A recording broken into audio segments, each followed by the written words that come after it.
We're going to get started. This is the November 19th, 2019 Town of Easton Zoning Board of Appeals hearing. If anybody is not here relative to the application for 95 Highland Street, we're going to do that first. So it might be helpful if you left the room. I'm assuming no one's going to leave, but that's just a suggestion so we have a little bit more room. All right, so we'll get going. The first two hearings we're going to take together. First one is variance number 19-11.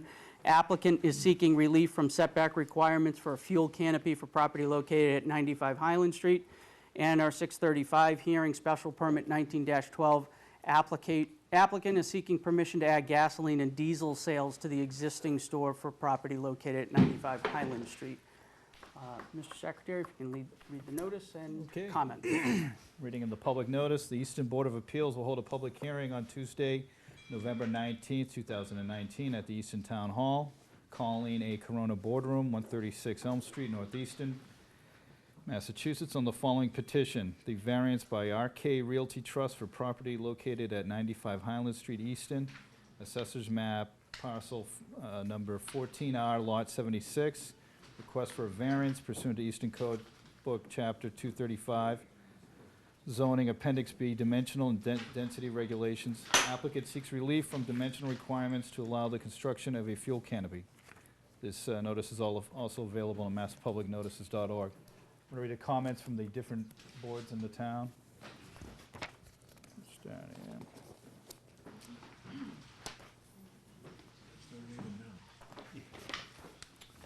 First was the Planning and Zoning Board. On October 30th, 2019, the Planning Board reviewed the variance and special permit application submitted for 95 Highland Street and voted 3-0 not to recommend either of the applications to the Zoning Board of Appeals due to project concerns, including the lack of detailed plans and elevations of the proposed canopy, the traffic flow and safety issues, and noise from the large diesel trucks. And additional comments for 95 Highland Street are stated in the staff report issued by Stephanie Danielson, Director of Planning, on October 30th, 2019.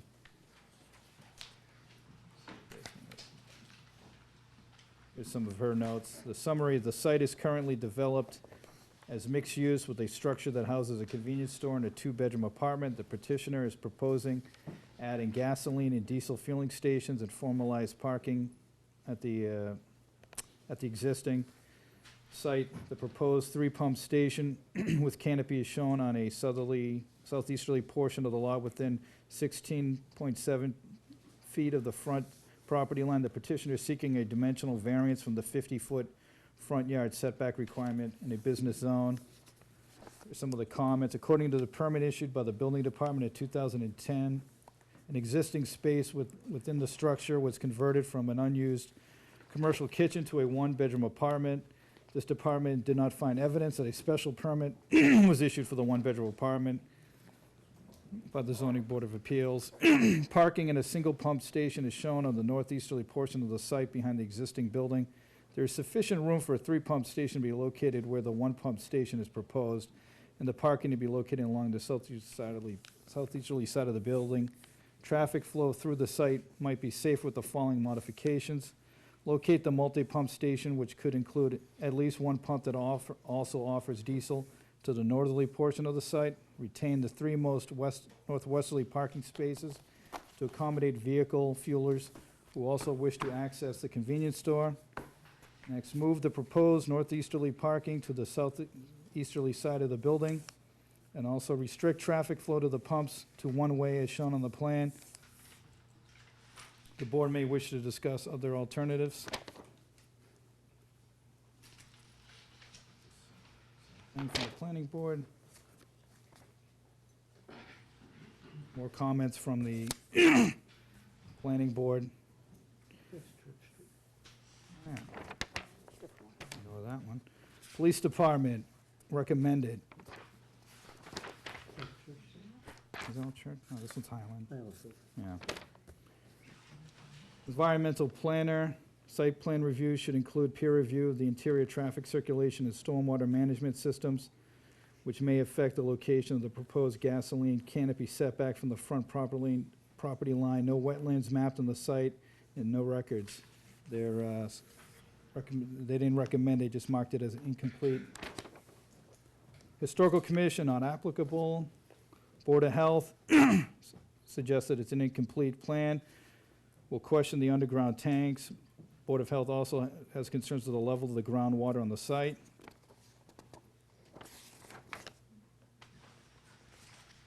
Fire Department, incomplete. Affordable housing, not applicable. We've received several letters, 6 letters in total, that were all opposing the gas station. I'm not going to read each letter into the record. They've been submitted and are now part of the file, but I will state who sent each letter. We received 1 letter from Nancy and Frederick Hawk. Apologize if I made you screwed up your name, but at 100 Highland Street of Southeastern.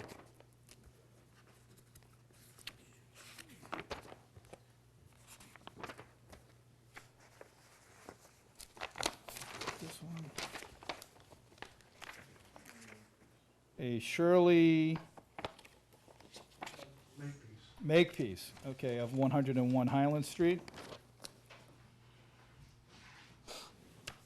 And this one is from Michael Poor of 90 Highland Street.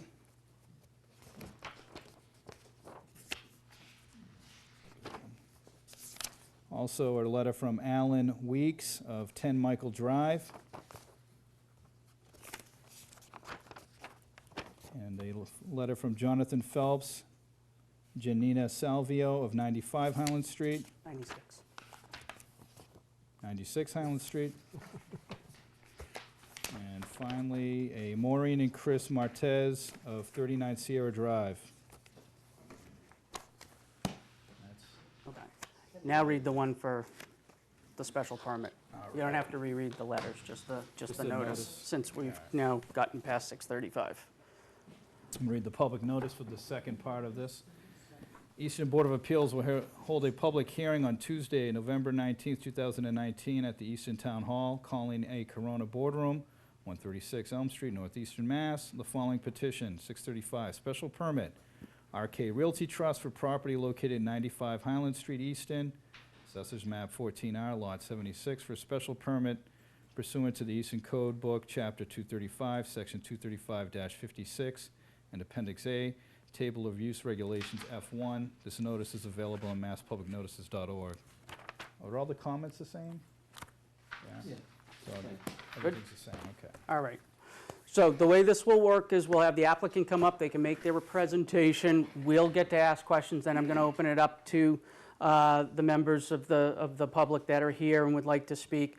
The only thing I would ask is that we not have a procession of people stating the same thing, okay? We've gotten, as the Mr. Secretary had read, we got 6 letters in objection to this application. We've all had the letters, we've all read them, so we understand what the neighborhood concern is.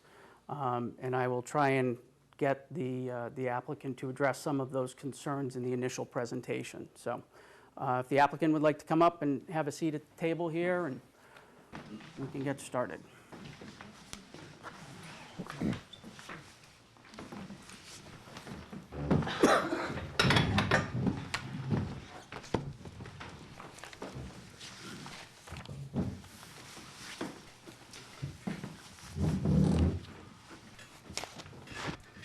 Good evening, go ahead. Evening, John D'Souza from Seacoast Consultant. My client is seeking to add gasoline fuel sales to the current convenience store at the current location. The current location, as it currently sits, basically has an open free-for-all parking. There's no real spots anywhere, and the curb cuts are basically just one large curb cut for whoever wants to run in and out. Also, there was some work recently done there at the intersection. There's a brand-new light there as well now, so that will help with a lot of the traffic. And I believe on Route 123, they made a right turn only lane as well as a straight and left turn as well. With the new layout that we proposed, it'll kind of just fall into that and help ease the traffic right in through there as well by pushing the curb cut as far away from that intersection as we possibly could. The variance that my client is seeking is basically for the front canopy. If this were a new site, obviously we'd meet the requirements and we wouldn't be here in front of the board. But as we all know, that's a old building that's been there for a very long time. There's been some highway takings on there. At one point, I believe Highland Street used to be within a few feet of the entrance to the convenience store, if I recall correctly, because there's still, I believe, 2 lights out there that were furnished by the town of Easton, and I believe the town still may operate those. But that intersection has been reconfigured quite a few times over. So unfortunately, we can't do anything about the location of the building, where it's at, unless we basically look to rip that down and restructure the whole lot. We are looking to clean up the site, make it more user-friendly, make it more appealing to the neighborhood than it currently sits. Currently, there's one leaching catch basin out in the middle of the parking lot that some stormwater gets to, and then the rest just kind of floods out and flows over onto either 123 or Highland Street. So we are proposing to mitigate the stormwater container within the site and also recharge and infiltrate that stormwater. The current septic system, I believe, was upgraded around 2007, and that will have to be moved if the project goes through, because what we're looking to do is basically put the drive aisle going around the back of the building for the 18-wheeler for when he brings the gasoline, so he will not interrupt any flow up in the front or at the gas canopies. Okay. The board has questions, concerns, or is there? So let me just start real quick. So the variance you're looking for is for the setback on the canopy itself, not for the actual use of the canopy? Right. Okay. And what's the setback requirement there? I believe it's 50.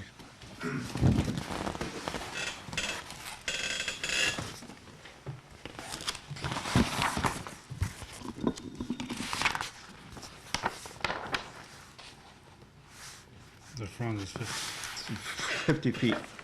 50 or Yeah. 15? 50. Okay, and how close to the front is it going to be? To the new layout, I believe on Route 138, I believe it's Highland Street, it's 16.7 feet. Okay, okay.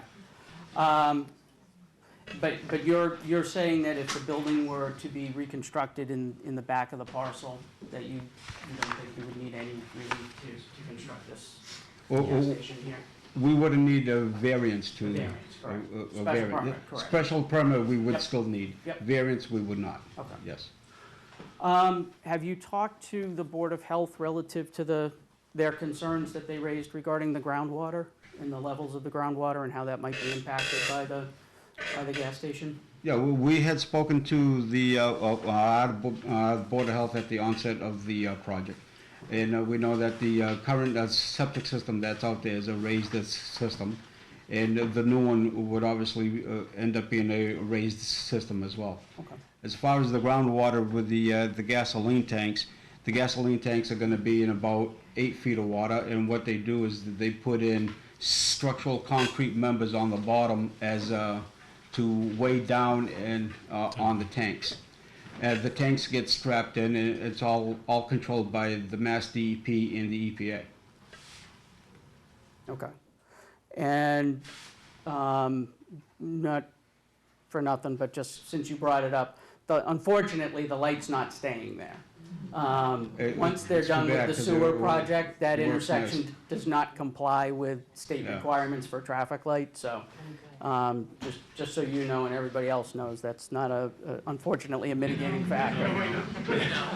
All right, I'm good for right now. Steve, do you have any questions? Okay. So you're not the owner, right? No, he's not. He's with Seacoast as well. Okay. Is the owner present? The owner's representative was on his way. I had received a phone call about 10 minutes prior to the start of the hearing. He's running a little late. Okay. Is that a lawyer or somebody else? No, it's actually one of the family members. Okay. So, I'm gonna ask you a bunch of questions. I'm a trial lawyer, so I sound like one, so don't take it personal. They think you're, like on television, you know, someone badgers you, it's just me, number one. And number two is, no one in the room should assume that because I'm asking a specific question, that's my mindset on the project. Okay, so the current zoning is business, is that correct? Yes, Okay, it's not mixed use, it's just straight business, is that right? Right. Okay. businesses.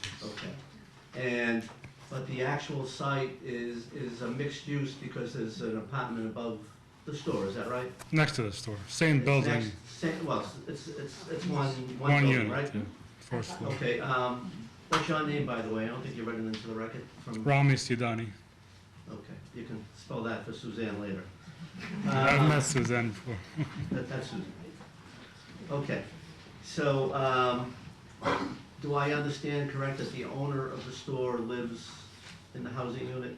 No, the manager of the store lives in the apartment. Okay, so it's the manager. Yes. Okay. And how long has the store been in business, do you know? It's been many things over the years. 1999, I think. Yeah, the current Late owners, they 90s. purchased it back around '99. Okay, and it's been, its current use as a variety store ever since, is that Yes. right? Yep. Okay.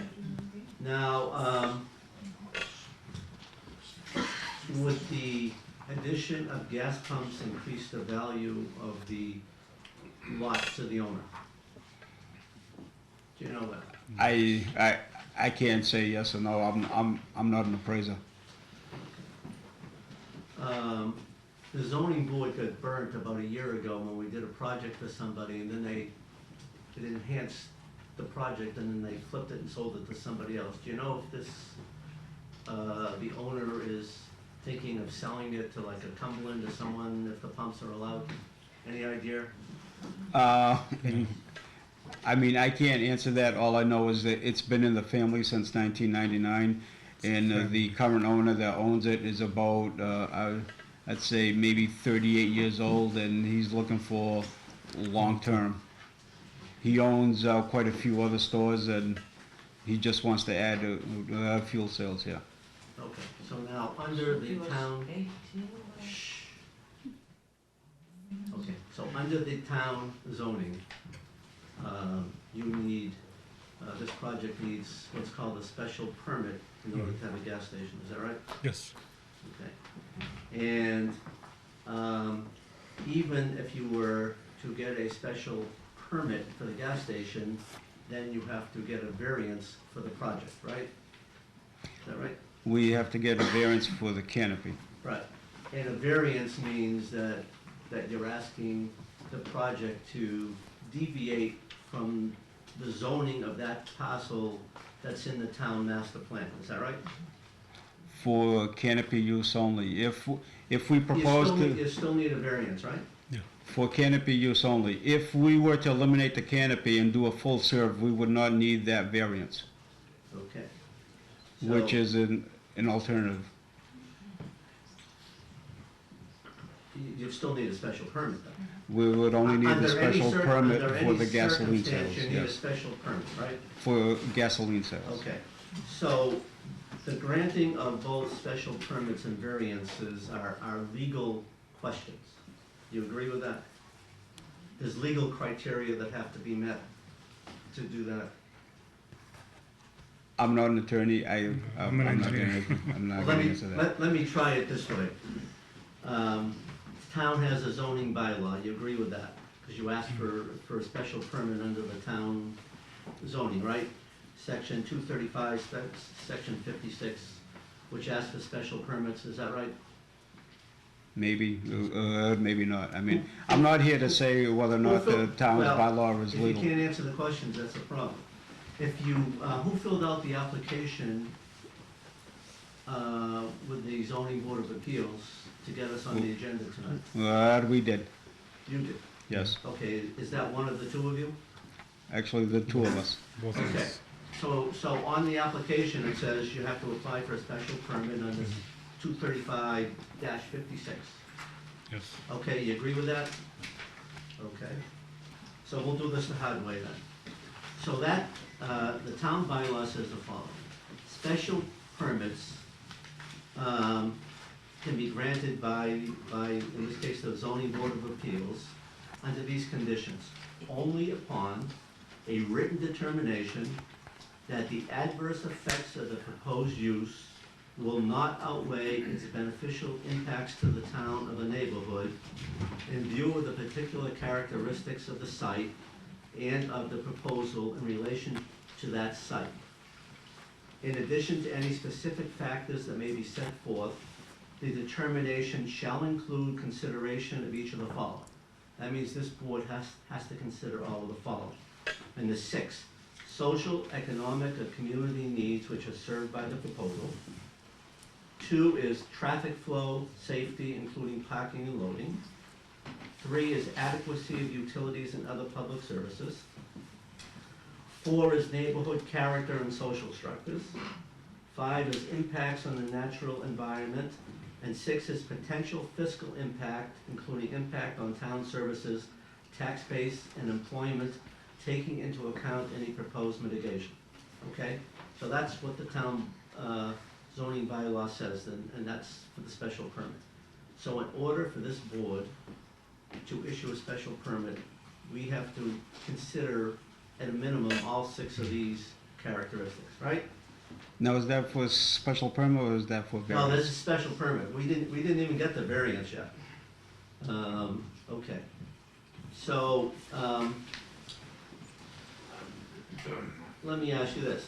The lot as it stands currently conforms to zoning, is that right? Yes, Yes. Okay. So the plan that you are putting forth wants permission to take a conforming lot to zoning and then make it a non-conforming use. You agree with that? make it a Non-conforming non-conforming use. structure. Structure. Well, dimensions, right? The canopy, you're asking for a variance on the canopy, you said it has to be 50 feet, you're only gonna be 16, right? You agree with that? Yes. That's the trial lawyer in me, see, that's what it sounded like.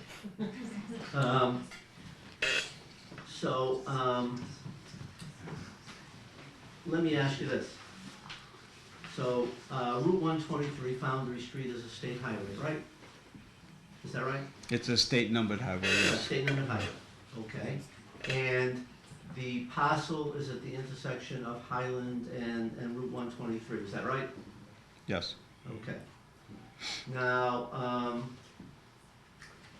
going towards Route 495 and into Norton, the closest gas station is 3-4 miles, something like that. It's on the other side of 495, is that right? It's in Norton. Okay. And if you go back to Target and hook a left going towards Mansfield, the next gas station is probably in Mansfield Center, I think, right? Somewhere down there. Is that right? Not You familiar. don't know. So you're the one doing the proposal and you don't know the answer. Okay. If you turn right at Target, you go to Easton Five Corners. Do you agree with that? Yep, And there's 3 gas stations in Easton Five Corners. Do you Yes. agree with that? Mhm. And my understanding is that from Target to Easton Five Corners is about a mile. Is that right? Do you know that? Audience, please. Yes. No,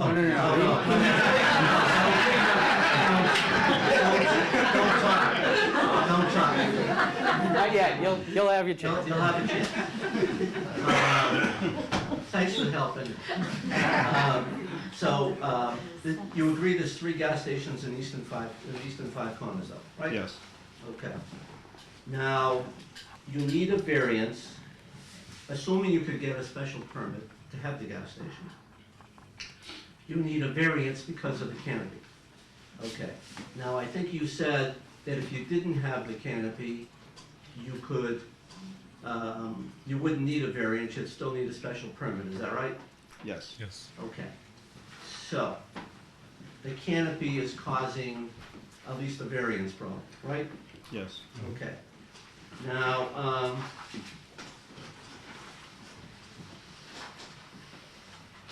let me ask you this. So I'm reading for something lawyers use called Massachusetts Zoning Manual. Okay? And it tells me the following, and then it has state Supreme Court cases and state appeals court cases relative to the topic. So it says the following: a variance is not properly granted where the hardship was created by the landowner. Okay? So assuming that's true, you are creating a hardship on a conforming lot, is that right? Yes or no? Is that right? You're creating your own hardship by adding the pumps. Yes? The canopy, Yeah, Not the the pumps pumps. with the canopy. no, Okay. no, not the pumps. Not the pumps, Steve, not the pumps. No, I understand this, the canopies, The canopy would be the hardship that would be created. That's right, so by adding the canopy, you're going from a conforming use to a non-conforming use. You already said that, right? Correct. Okay, now let me ask you this.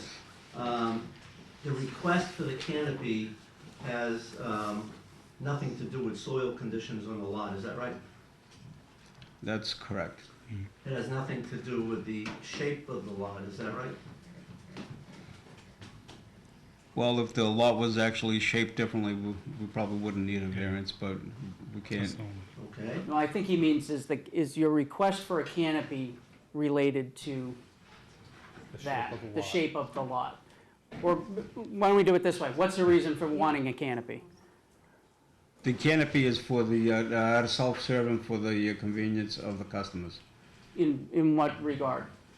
In regard to keep rain off of the customers, that's basically what it's there. That's all? Yes. Okay. And if Highland Street was back to the original layout, we wouldn't even be here Okay. for that. but it's not at the original layout, you have what you have, right? Okay, now, Which was probably created by the So, town. the request for a variance has nothing to do with the topography of the land either, is that right?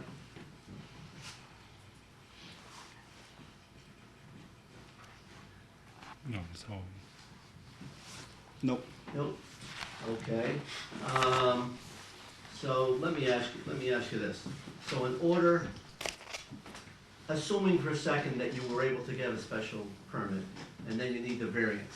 So this board is governed by Massachusetts General Laws, Chapter 40A, Section 10, which allows the zoning board of appeals in any town to give a variance.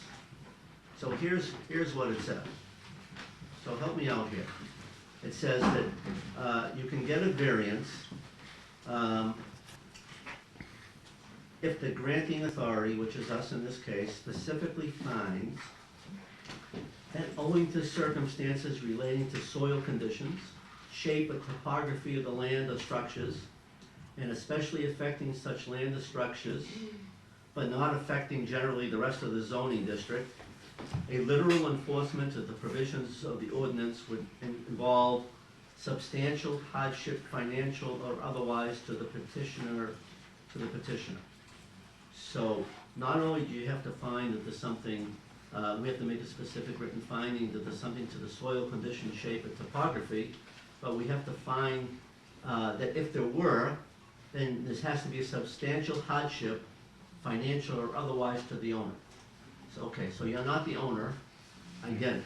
So what's the substantial hardship, financial hardship that this owner has?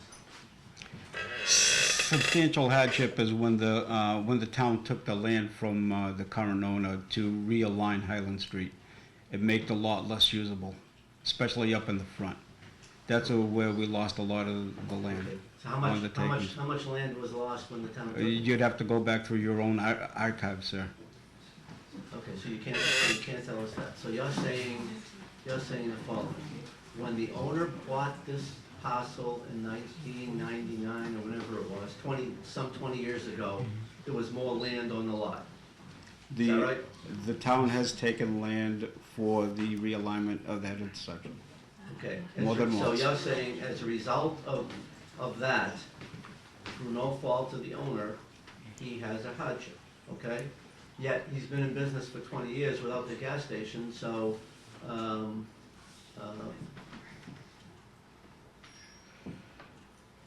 you're still looking to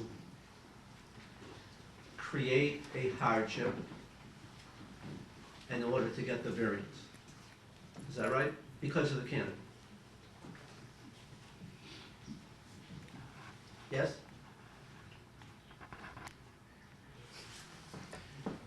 You're creating a hardship because of the canopy.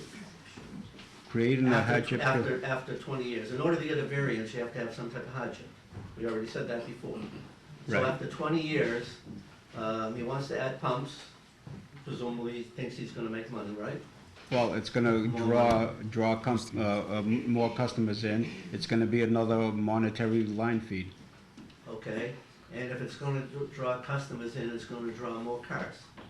Any idea how many more cars or vehicles there are going to be as a result of adding the pumps?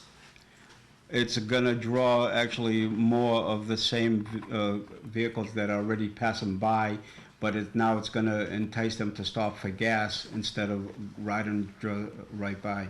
It's gonna entice them to stop for gas and to pull into the store and grab a coffee, a soda, a newspaper, some gum, whatever it is. Lottery tickets, right?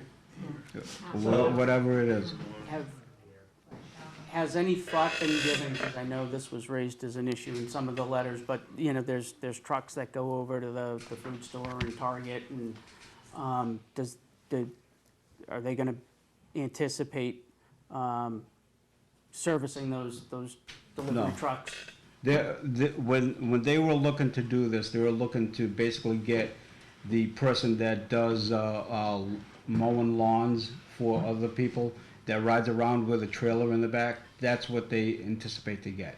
They're not looking to get 18-wheelers. They're not going to be advertising for 18-wheelers. Mass Highway won't allow them to advertise for 18-wheelers off of 495 because they're so far off. Yep. So that's not who they're looking to cater to. They're looking to cater to the local the people within the area. The guy that owns the landscape a company, if you will, that goes out on weekends. All right, I'll yield the floor. you good for now? Yeah. Okay. Tim? When was this building built before how long has it been there? How long has the building been there? What's on the property card? Back in the 50s, there used to be a Chinese restaurant for many There years. used to be a restaurant back, Chinese restaurant. well, since the 70s, 80s, Yeah. Oh, earlier. 50s, even Yeah. earlier. So it's been Yeah. part of the Part of the neighborhood for a very 50s. long time. Yeah, it's been around for a while. And I see on the plan, correct me if I'm wrong, but how many parking spaces in total? Should be 10 spaces, 10 marked spaces? yes. series of spaces over the gas tanks, the storage tank. Oh, all right. It's over here, okay. That's all I have. Brian? Been exhausted. Every question I had was already asked. Okay. John? Just to get back to, you were mentioning about land that was taken.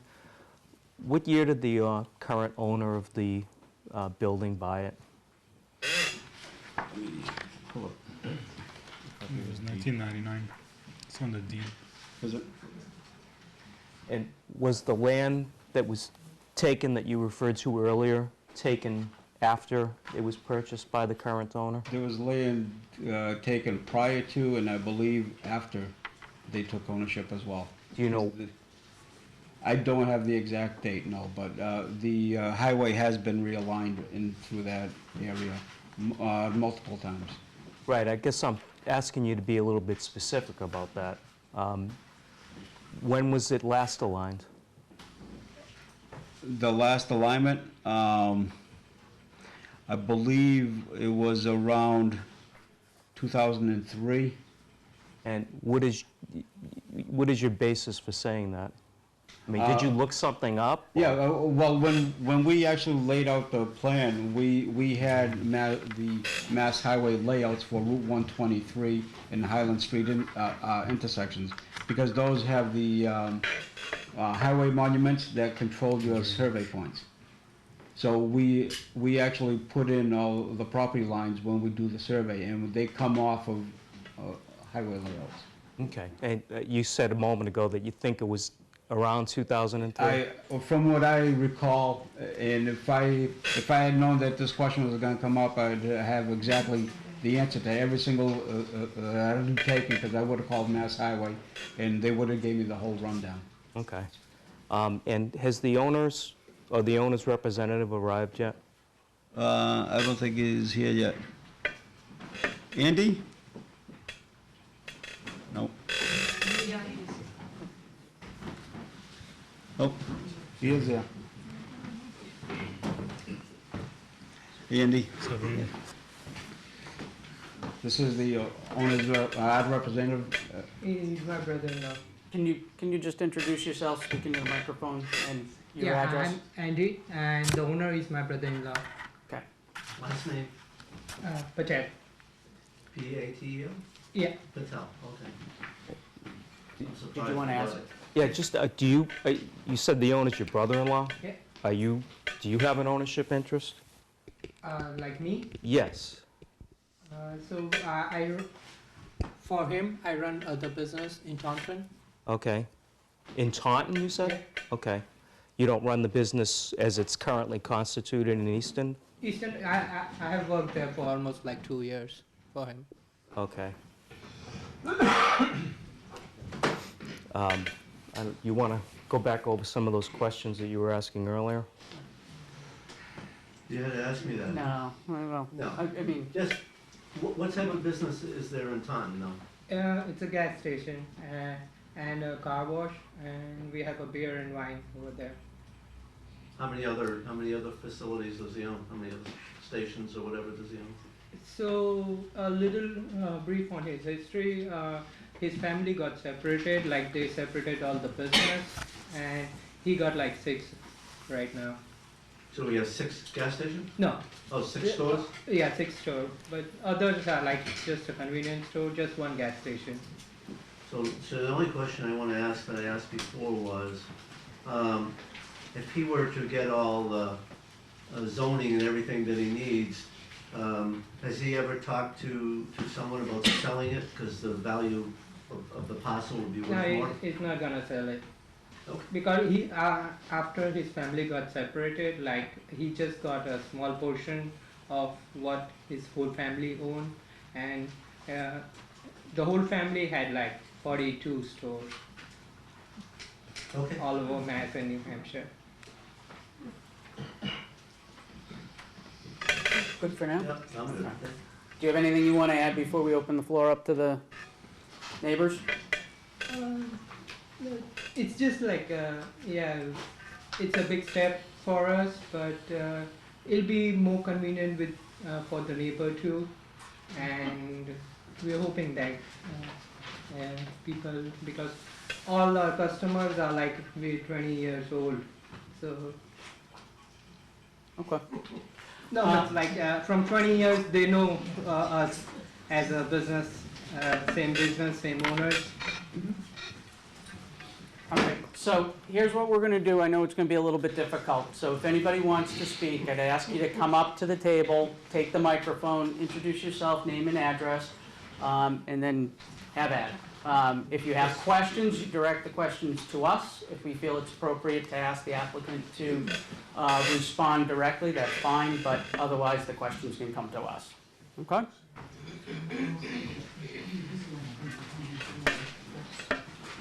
You didn't all come here to watch, right? Somebody.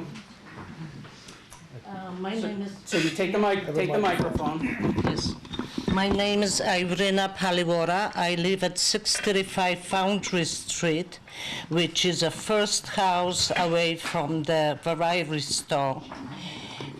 You can pick that You can up. take that and, There you go. there you go. I'm nervous, but I will That's okay, try my take your time, best. take your time. How often, Over here. Don't worry about I it. have no idea, how often would the 18-wheeler come with the, to deliver the gas? So, okay, so that's a question. How often does the tank truck come to fill up? I suppose it matters based upon your Usually, how busy you are, but but it's once a week. once a week? Once a week. What's the size of the tank? And how many tanks are there? There are two tanks. The first one is 15,000 gallons of regular. The second one is 7,000 of electric diesel, 7,000 of super, 8,000 of diesel. Okay, okay. My question is, would you like the 18-wheeler, even though it comes once a week, drive by your house? You have to talk to us and Oh, not I'm direct. sorry. So I'm sorry. That's okay. I'm new That's to okay. this. No I'm problem. new to this. No problem. But I am Understood. very concerned Yep. about the traffic, about the pollution, the lights. We don't need lights there. It's bad as it is right now when they're doing the repair there. Never mind, and someday I'm sure they will want to put lights over there. And I am just completely against that. I've been there for almost 30 years, and yes, maybe it is a new, the same owner, but the manager changes like every 2 years, and what do they care? They will be gone in 2 years. Okay. That's, Thank you. that's what I had to say.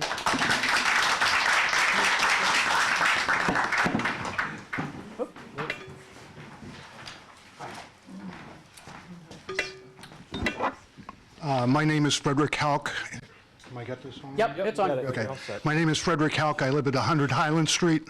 I'm a party of interest. My property lies within 300 feet of the premises. I prepared a statement which I'll summarize. I brought a number of copies for you. Okay. I'm sorry. First of all, I have a question for the board. Is this a substantially different use special permit that they're asking for, or an accessory use? It's an accessory use to the existing business that's there. Okay, I would submit that it can't be, because the things shown on the plan, the access for the tanker trucks, the pumps, the tanks, is more than 10% of the property. Okay. So with that, my interpretation is that it would substantially change the character of the property if it's used as a gas station. So I believe this gentleman, Mr. Berlin, he referred to section 256 before, and I'd like to refer to some of the portions of that. 235. 235, section I'm 236. sorry. Yep, I didn't not a have problem. glasses. No.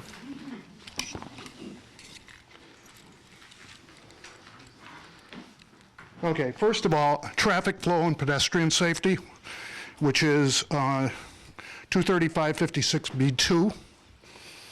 The Massachusetts DOT shows no studies of Highland Street traffic within the preceding 10 years. So we have, they do show some on 123, but there's no way of assessing what the traffic would be on Highland Street. Okay.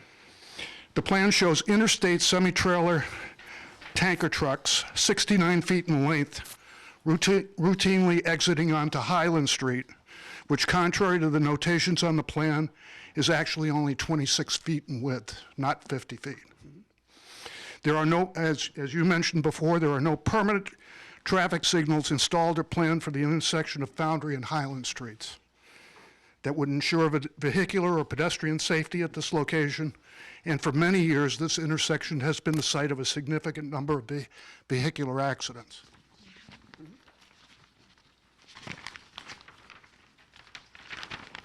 I would go on to cite public health and safety concerns. This is 23556B5. Gasoline stations emit toxic fuel vapors, including benzene, a known carcinogen, up to a distance of 160 meters from their source. And there are dwellings within 160 meters of that source. And that's according to the Columbia University Mailman School of Public Health. Approximately 1/3 of the premises and half of the largest of the proposed stormwater drainage basins for the site lie within the boundaries of the Canoe River ACOD, thereby posing a threat to the public water supply. Gasoline stations, particularly self-serve stations, represent a significant fire hazard from pump collisions, static electrical explosions, smoking during filling, etc. And also firefighting protocols for fires involving tank trailer loads require initial evacuation for 800 meters, that's a half a mile in all directions. So if one of those tankers runs into a car or vice versa, and there's a spill there, you have to evacuate half a mile around the site. Another one that's not quite on the list, but addresses the issue of nuisance. It's quiet enjoyment of neighboring residential properties. Gasoline stations, and most particularly self-service facilities operating for extended hours, represent a significant nuisance by introducing substantial levels of noise and light pollution affecting the neighboring properties. The plan as submitted shows a quantum increase in area lighting on the property and significantly fails to note the hours of operation of the pumps. So my question would be, are these 24-hour pumps or what? What's the intended hours of operation? Just It'll be open like 6 o'clock to 10 o'clock. okay. The plan as submitted shows cutback of approximately half of the existing woodland located on the west side of the premises, thereby substantially reducing the buffering effect of the same. And the neighborhood is already burdened by the negative traffic effects of the Five Corners Foundry Street sewer project. Any construction on the premises coinciding with phase 2 of this project will significantly exacerbate these effects. So my conclusion, according to 23556B6, is the proposed use, if permitted, would most likely have a net negative fiscal impact on town services and tax base. Contrary to information provided by the applicant, the town does not collect taxes on gasoline sales, so the sole benefit would be increased property tax revenues on the premises, which are taxed at the same rate as residential properties. Any increase in property tax revenues from the premises is likely to be more than offset by decreases in the valuation of neighboring properties, and therefore reduced net property tax revenues for the area as a whole. And finally, mitigation of the potential traffic, pedestrian, and public health hazards presented poses a likely significant additional burden on town services, principally fire and police, that is disproportionate to any potential social, economic, or community needs served by the proposed use of the property. And that's according to 23556B1. And that concludes my remarks. Thank you.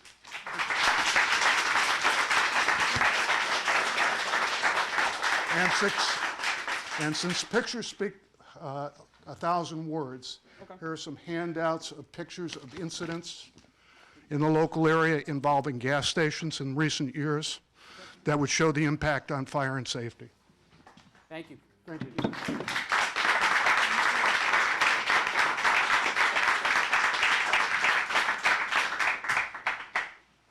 Come on up.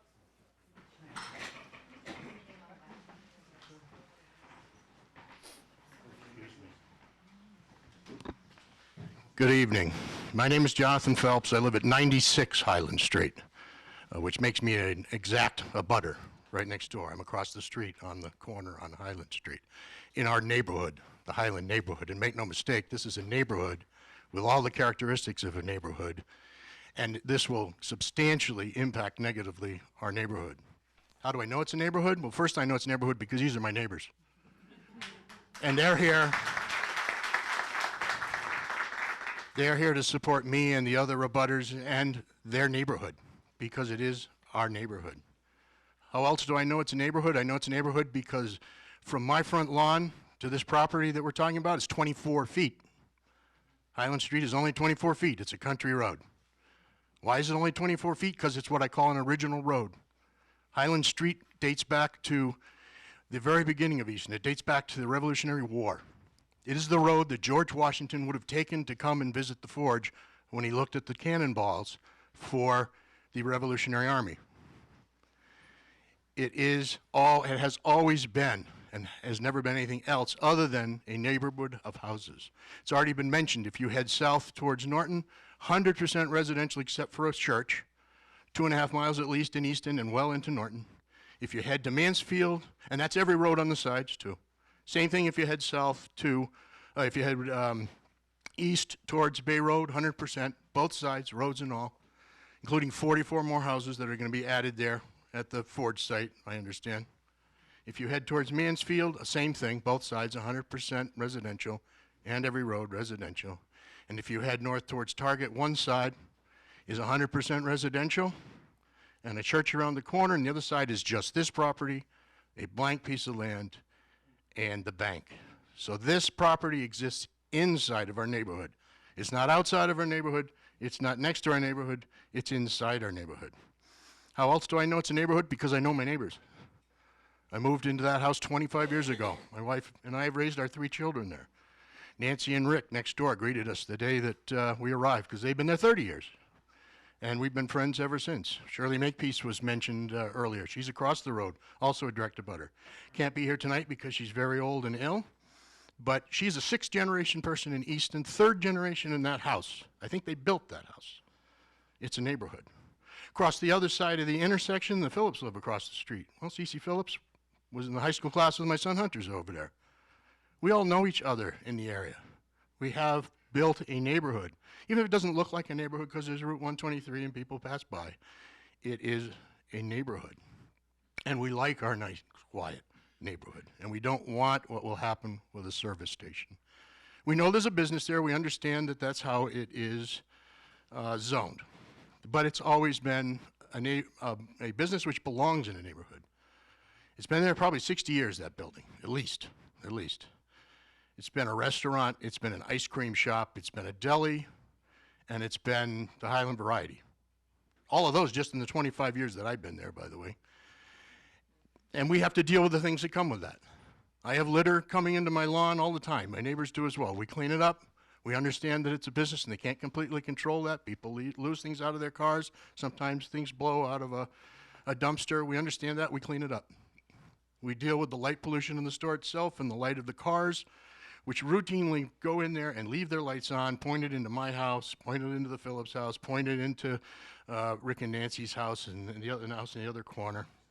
We deal with slamming doors. We deal with slamming trunks. We deal with loud voices. We've dealt with a lot of accidents. And I even once dealt with someone I saw standing in that parking lot with a .45 automatic in his hand. And had the police come and haul him away. So we've dealt with things from that. But a gas station will be far worse. First of all, if you've ever been in a gas station, the litter is going to go up demonstrably. Have you ever been in a gas station where there wasn't lots of litter around and blowing around into the lots? I haven't. Because you get those trash things, right, where the cars come in and unload and they get overburdened and the stuff blows around and goes everywhere.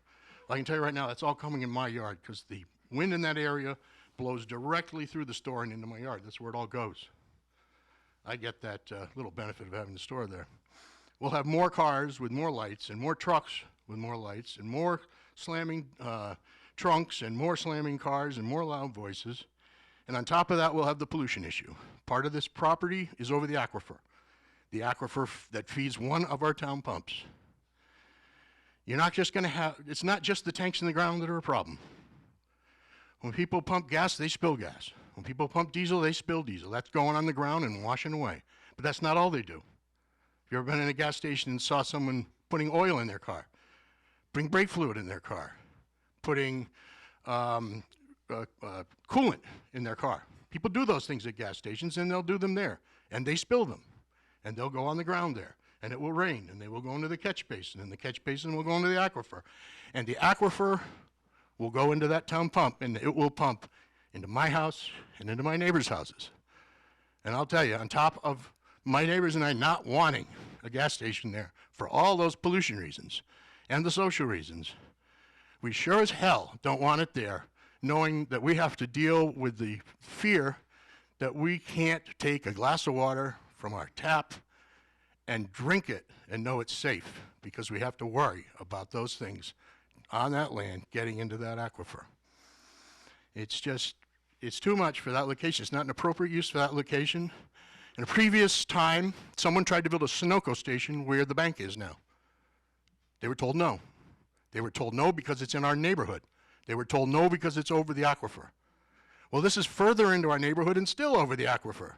So this is an even less appropriate use than the one that was, they were told they couldn't have it. You know, we don't mind the business that's there. They've been good neighbors.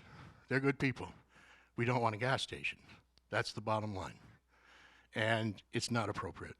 And we most forcefully ask you to turn both of these requests down as inappropriate in our neighborhood. And it is a neighborhood, isn't it, neighbors?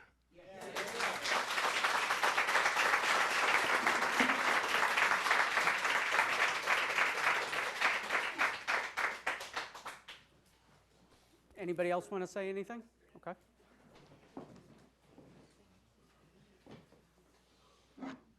Hello, my name's Carrie Rivera, and I live at 634 Foundry Street, which is diagonal from the Highland Variety. I, too, oppose this project because of the many reasons that my neighbors before me have presented to you.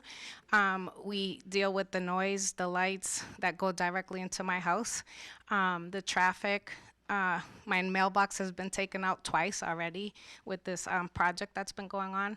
So I don't want to keep repeating what everyone else did, but I would like to say that we oppose it. My family lives there. I have 2 young children, and we don't believe it belongs in our neighborhood.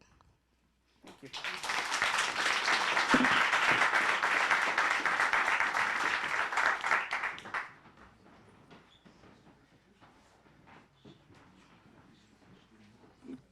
Hunter Phelps, 96 Highland Street as well, so as a direct abutter, and also as a recently licensed real estate salesperson, I understand that the asking for an ordinance on the zoning laws means that the burden of proof is on the petitioning party to prove why they need the ordinance and not on us to prove why they don't.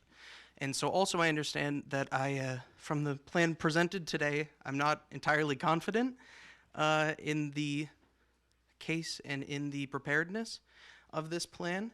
And I also understand that as a commercial use property inside of a residential use neighborhood, that it will significantly devalue the properties not only directly adjacent to the gas station, but also throughout the neighborhood. And that could be a concern for everybody.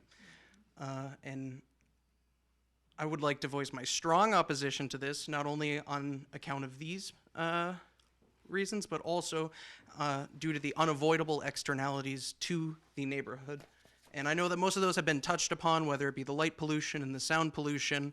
But also, recently we've had a situation where one of the cars that was left idling in the parking lot was not put in park, and it rolled right across the road and bammed into our our stone wall. And we've had to pay damages for that on our property, and we've not been reimbursed for that.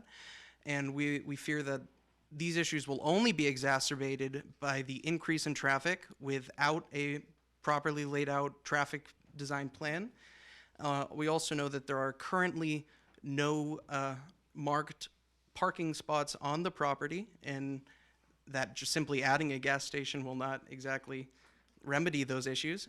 Also, we know that there is a 2-year construction plan that is about halfway done, and that the plan for the construction on this plot would begin at the beginning to middle of next year, and that having those concurring at the exact same time would make traffic, especially for me living right across the street, an absolute hell to get out of, in and out. On top of that, I just don't believe that a neighborhood is exactly the right place for a gas station, especially considering that there are 3 over at 5 corners within a mile and a half. I don't believe that this would be servicing a population that would not already be serviced by the gas stations at 5 corners or a few miles down the road in either direction. Also, since there would be no increased tax revenue because we don't tax the gasoline sales, I don't see a net benefit to the town either financially or socially. And I would simply request that we do not allow these. Thank you.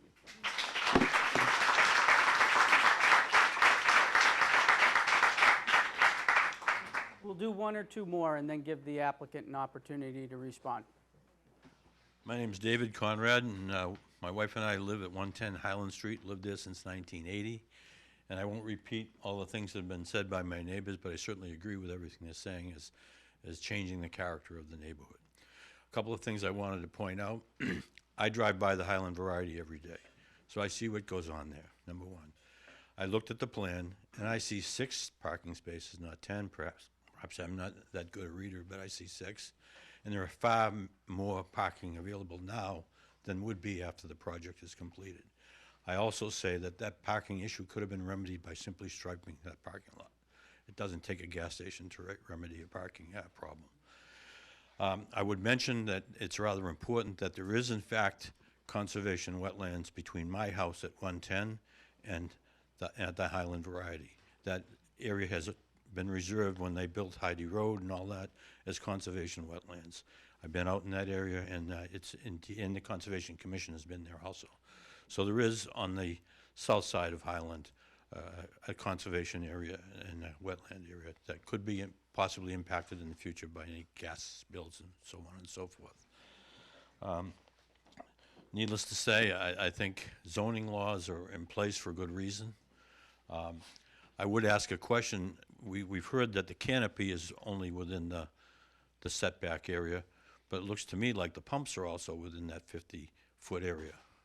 It's the canopy, it's a different setback for the canopy, so that's the reason that they need the variance for the canopy. And I recall making trips from my hometown of Stoughton, where things are right next to the road, and it certainly changes the character of the neighborhoods.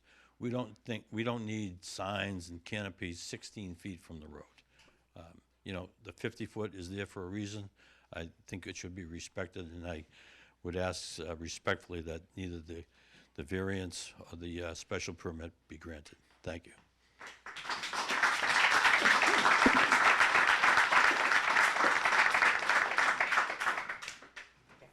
We'll do 1 more and then move on. Just 1 point of clarification while we're talking or waiting.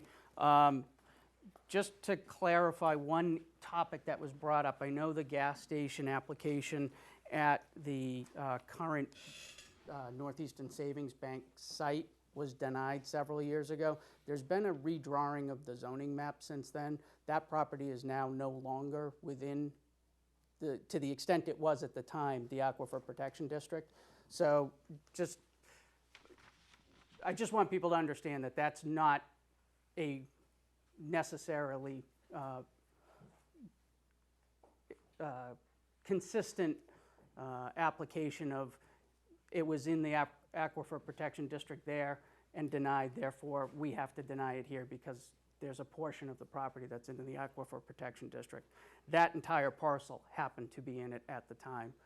It no longer is now, but But it is a consideration that's understood. where it is now. Yes, yep, no, absolutely. I just wanted to clarify that because I know it had come up, not only in presentations tonight, but in some of the letters we got, and I just wanted to clarify that, so, thanks. Sorry, go ahead, your turn. Barry Tagan, I live at 5 Sierra Drive. I'm going to take a little different tact. I was looking at the, some of the attachments to the meeting notes, and I'm going to specifically refer to the truck maneuvering plan submitted by Seacoast Consulting, where it appears, and this is plan number, I think it's 10.11, appears their own illustration, shows that large semi-trailer units, and these do have a wheelbase of 62 feet, and right on their own plan, they're referred to as interstate semi-trailers that appear to be going in and out of this property on a regular basis and probably fueling with the diesel. Overall length about 70 feet. They cannot maneuver in and out of the property without crossing into the opposing lane. A couple examples on the same sheet, 10.11. Lower right diagram illustrates that a semi traveling south on 123, taking it right into the property, would have to veer into the oncoming northbound lane in order to make the turn. It's pretty clear on the diagram to me that that's what it shows. Even more dramatic, leaving the property on the same sheet, lower left diagram, semi exiting onto Highland eastbound, then taking a right turn onto 123 south, cannot make that sharper than 90-degree turn, which I just made on the way coming here, turn without swinging wide into the northbound lane. And you can even see on the diagram, it's behind the vehicle traveling northbound. So it's obviously can't make that, it's not safe, it's a safety issue, it can't make that corner. And lastly, I may be reading the plan wrong, but I'm taking it that the diesel pump is a dual-sided diesel pump, and there's no way that a large truck is going to go get diesel on the side of the pump next to the building and make that left to go behind the building. It's going to have to do a 10-point turn, whatever it's going to have to do.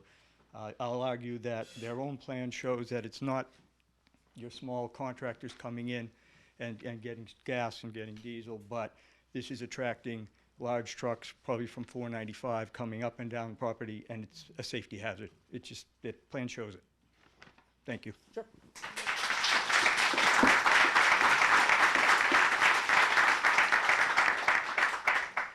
Why don't you come on?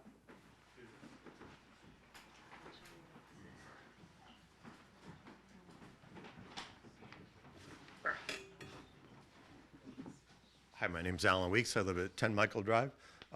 I sent you a note on email, so I'm not going to read the whole thing.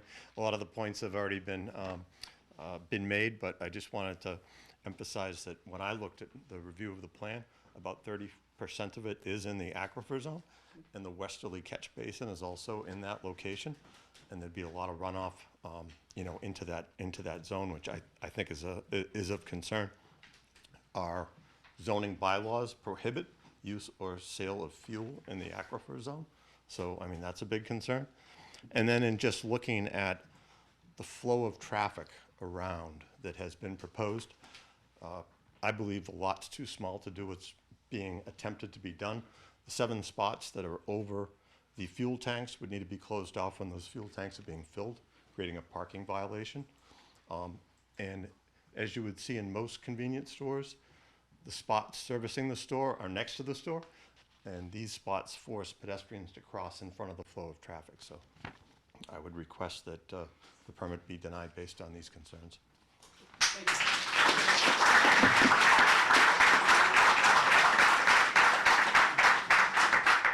a quick comment on the plan. The trailer truck that's listed in the plan, the trailer is David Conrad. The trailer's listed at 48 feet. Yep. Most trailers now are at least 53 feet, and many of them are at 60 feet. I know because I was the HR director for a large distribution center, and there were no 48-foot trailers coming in there, I can tell you that. So just the length, box, you mean, you're exactly. talking about, not with the cab? Okay. Okay, thank you.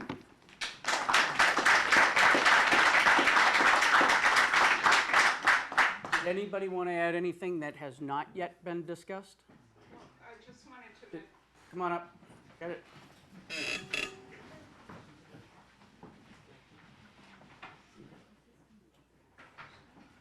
sure we could all hear you from back there, but we have to keep everybody happy at home, so. Corinne Mayoli, 20 Sierra Drive. When I was reading through the materials that were online, the initial letter talked about ease of use and this gas tax.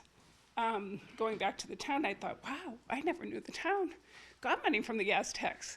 So I called the town accountant here, Wendy Nightingale, and she informed me that the money does not come back to the town, but she wanted me to confirm it with the Commonwealth of Massachusetts, which I've done with 2 different folks at the Department of Revenue.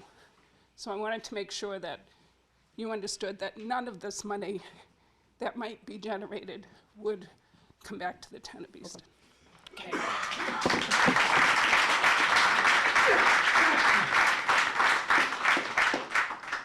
Mr. Chairman? Yes. I would just like to point out that this room is full. Not everyone has gotten up to speak, but not one single person has gotten up to speak again in favor of this. That was my next question, so, would anybody like to speak in favor of the project? Okay. Do you want to add anything to what you've heard, what we've talked about, before, we proceed with closing the meeting?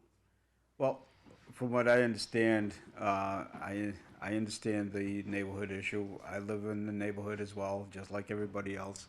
As far as the maneuverability of the trucks, for those people reading the plans, that is a WB55, which is a fuel tanker truck.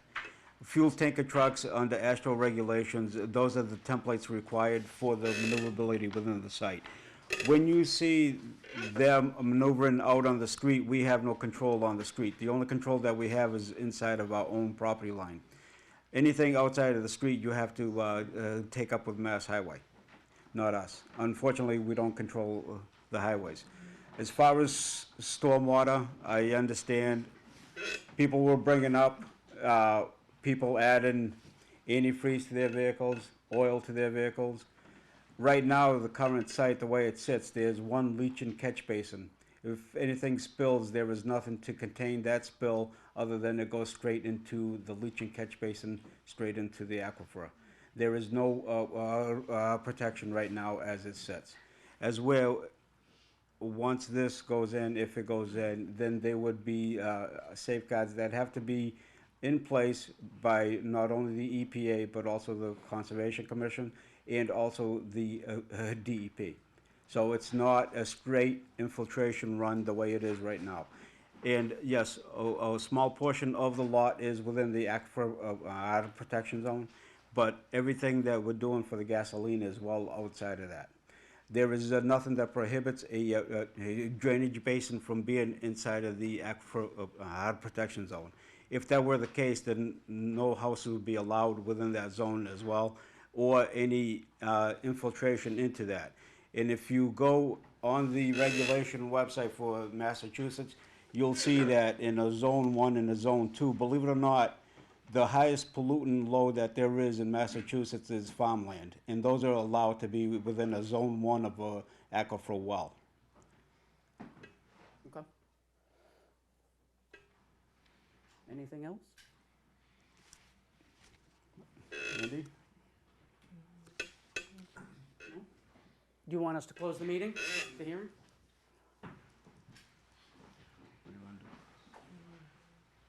I move we close the hearing. Second. Motion made by Mr. Merlin to close the meeting, seconded by Mr. Cook.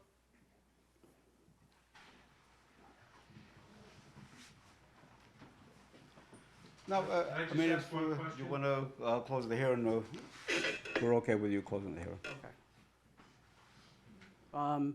No, we have a motion to close the hearing, but any discussion on closing? How long before a determination is made? Let us get there, hang on. Any discussion on I closing? don't have any more comments, no. John? Nope. Okay, all those in favor? Okay, the hearing's closed. That means we can't take any more questions from the public or the applicant. Do we want to deliberate now or move on and deliberate at the end of the night? Anybody have a preference? Now, Now? people are here. Okay. I make people wait an hour or whatever it is when we go. Okay. 19, so make a motion for So, both? so we're going to make a motion on the special permit first, because the variance doesn't seem to matter if the special permit doesn't pass. Sure. So let's talk about the special permit and the criteria which Steve had The read 6 into the criteria. to the record earlier, and whether or not we feel it's appropriate to approve the special permit. You want to start? Sure. So, I mean, this one thing I was searching through here to make sure I had all the language appropriate, and then Steve did a fantastic job, as always, making sure he pulls the laws. Me not being a lawyer, I have to look that stuff up. Really, it comes down to proposed use will not outweigh its beneficial impacts to the town or the neighborhood in view of particular characteristics of the site and of the proposal in relation to that site. In addition, any specific factors that may be set forth in chapter determination shall include consideration of each of the following. So the 6, again, is what this really comes down to. Social, economic, community needs, which is served by the proposal. Well, frankly, my opinion is it doesn't really serve social, economic, community needs. Community needs would be, I would assume, social. That's the neighborhood, and the neighborhood seems to be pretty opposed. Economic, the town's receiving no economic benefit. And community needs, there are 3 gas stations in the town within a mile. So I have a hard time passing the first criteria. Second criteria, traffic flow and safety. I don't see where there's going to be a massive increase in traffic flow. Traffic along that corridor probably won't change. We're probably not seeing vehicles coming flying up 105 and drive all the way up down 123 to 106 to load up on gas. 3, adequacy of utilities and other public services. Probably not applicable in this case. 4, neighborhood character and social structures. I think that's been demonstrated that the neighborhood character, social structure is strong and is fairly opposed to it. Impacts the natural environment. I don't think they've proven that handling of potential spills close to that aquifer protection area is being handled. I don't think they've made their case. And potential fiscal impact, town services tax base. That's hard. There's been no evidence presented or any input provided to make that case. I have a hard time seeing how this passes any of the 6 criteria. Okay. John? I agree with everything that my colleague, Mr. Cook, just had to say. I think going through that list, I'm not, in my mind, it's not even close. Okay. Tim? I mean, I would also add in the number 3, the adequacy of utilities and other public services. I just don't think even the roadways could handle large tanker trucks coming out if they had to spill out onto Highland Street and then trying to make a turn, especially in the wintertime when the road begins to narrow. So I would, and then the rest I agree with as well. That's all I have. My turn. You're up. So using my trusty blue book, I get the following. Special permits are part of the overall zoning scheme, and are used as a form of public control over uses that are desirable but require particular attention to the impact on abutters and the community. The town zoning master plan comes from the planning board, who opposed the project. In reading at the beginning, the Board of Health and I think the fire department had some issues. I think they said the project was incomplete as it was presented, and Ryan summed it up well using the 6 criteria, so I don't see it at all. Okay. Care to make a motion? Motion not to approve the special permits. Motion made by Mr. Merlin, seconded by Second. Mr. Cook. Any further discussion? All those in favor? 5-0. Motion on the variance, Steve? Motion not to approve the variance. Motion made by Mr. Merlin, seconded by Mr. Cook. Any discussion? All those in favor? 5-0. Start. Thank you all for coming tonight. Appreciate it.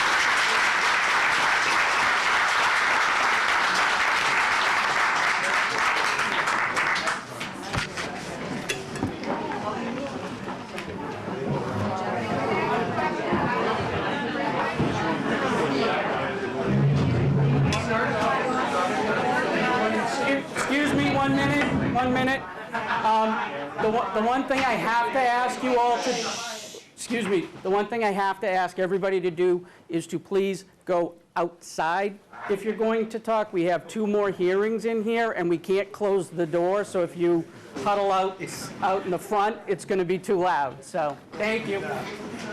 Thank you. Thank you.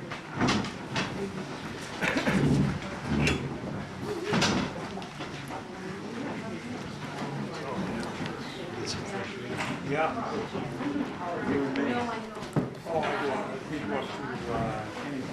Yeah, we're at Oxford. Oh, really? Is that you in here? 300. Oh, yeah, it's way up. We don't own there. We just. Three that look alike. We just go up there. We go to the colony. Yeah. You want us to date this, Suzanne?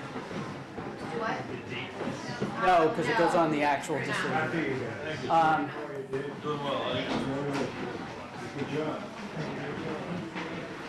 You want me to write this one? Ew. Maybe?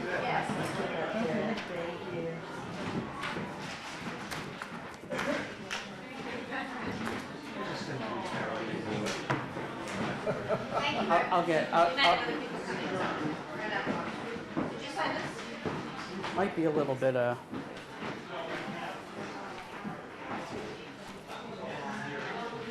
Temperature's funny. It's getting toasty. All the breathing. well, they were doing, they did good. They weren't doubling up too badly, so. All right. Go back to Suzanne. That's good. You headed off in the past. Like, we don't need to re-hear things over and over. So, yeah, no, they got it. They're smart, so we're good.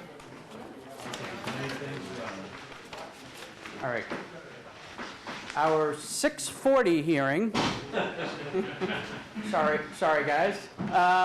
Variance number 1913, applicant is seeking lot frontage relief on a pre-existing non-conforming lot for property located at 81 Church Street. Mr. Members sitting on this hearing and the last hearing too, because I didn't do that.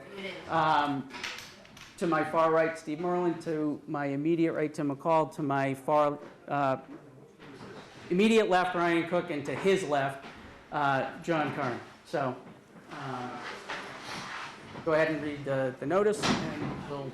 The Easton Board of Appeals will hold a public hearing on Tuesday, November 19th, 2019, at the Easton Town Hall, calling a Corona Boardroom, 136 Elm Street, Northeastern, Mass.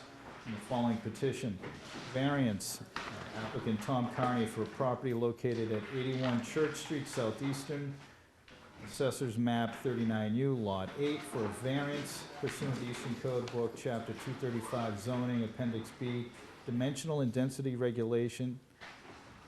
Applicant seeks relief from dimensional requirements to allow a non-conforming lot with inadequate frontage. This notice is also available at masspublicnotices.org. I'm going to read in the comments from the various boards in the town.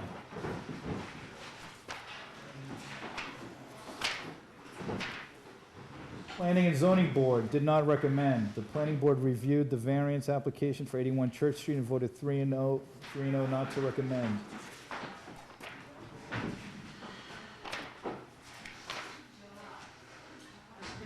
They submitted comments. The petitioner wishes to divide his property located at 81 Church Street. The irregularly shaped lot, which is developed by a single-family home, comprises approximately 166,383 square feet of what appears to be all upland area. One of the side lot lines abuts the layout of Drake Street for about 141 and 84 feet. Drake Street is not constructed along this property line.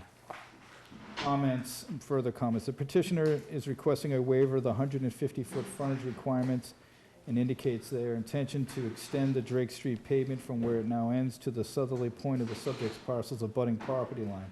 The Planning and Zoning Board issued a notice of decision on November 23, 2009, approving a preliminary subdivision plan to extend Drake Street to service the subject parcel. The approved plan showed the property line along Drake Street to be consistent with the property line as it exists today. Our files do not show that a subdivision applicant was submitted subsequent to the preliminary plan report. And the discussion was granting the request variance would not be inconsistent with the configuration of the existing lots along Drake Street. If received, the applicant should submit plans for extending Drake Street to adequately service the property. Board of Selectmen, not applicable. DPW, complete. Any work being proposed to the public, in the public right-of-way will require street opening permit. Please submit details to DPW on how the applicant will resurface existing roadways shown on the proposed plan. Police Department recommends. Board of Health recommends. Fire Department recommends. Environmental Planner, not applicable. Historical Commission, not applicable. And Affordable Housing, not applicable. Okay. Whoever would like to, Yes. Attorney Okay. Wayne Matthews is representing. I'm going to just ask you to either sit at the table and use the microphone on the stand, or hold it if you want to stand up. Either way is fine. Okay. Attorney Wayne Matthews representing the petitioner. I don't even know if it's working. Yeah, it's on. It's for the television, so not for Not a us. problem. This obviously, listening to the information, is a request for a variance for lack of frontage.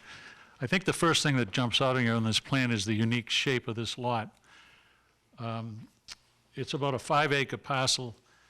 We've got 295 feet of frontage on Church Street and 142 or so frontage on Drake Street. Drake Street is not constructed in front of this lot yet. Obviously, you heard that from the planning department.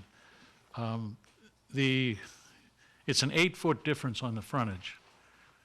150 we're supposed to have, we only have 142. But more importantly than that is, it's not too often, I think, that you have a situation where you really do have a hardship under the statute.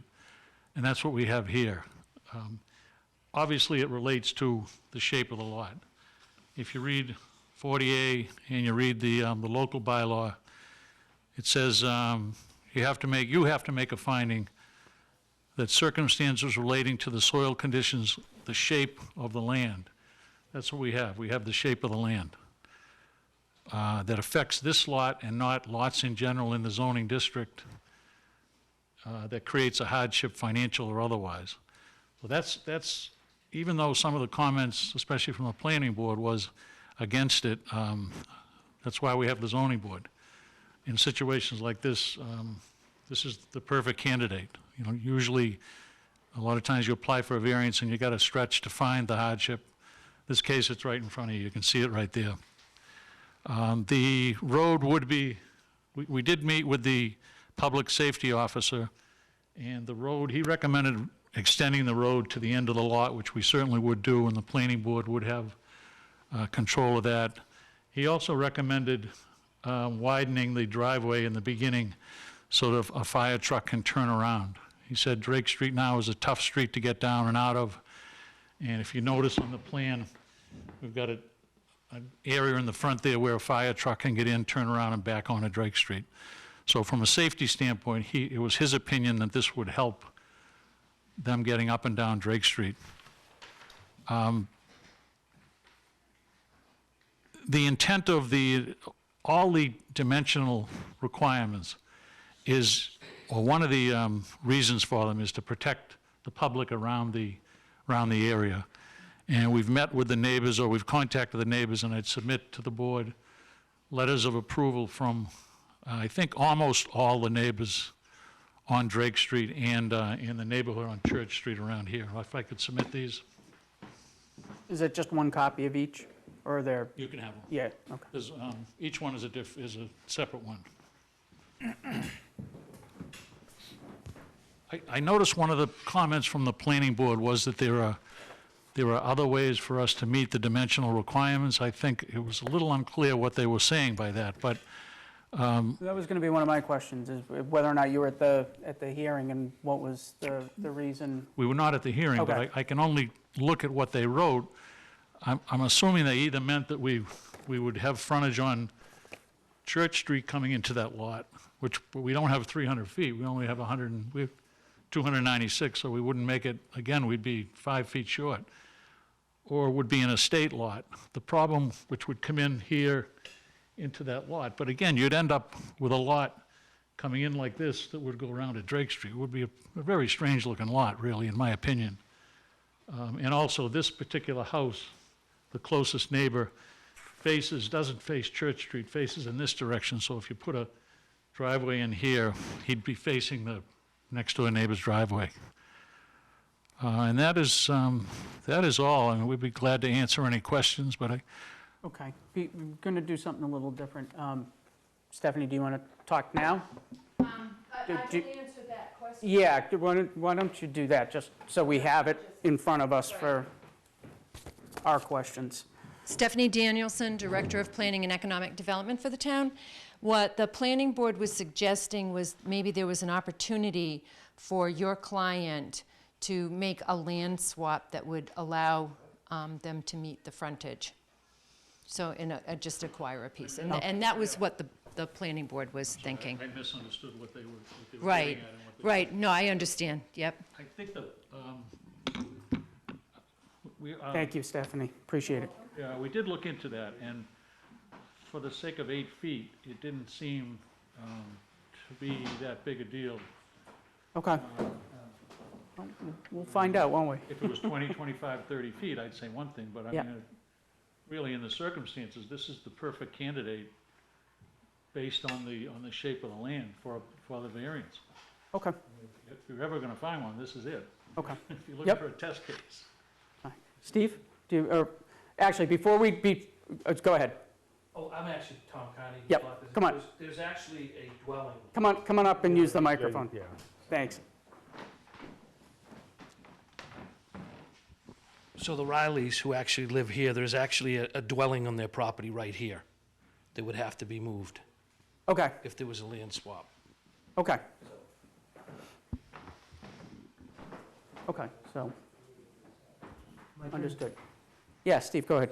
Okay, so I've known Wayne going on 45 years. Can't be that long. Yeah, I'm afraid it is. We graduated law school at the same time, so.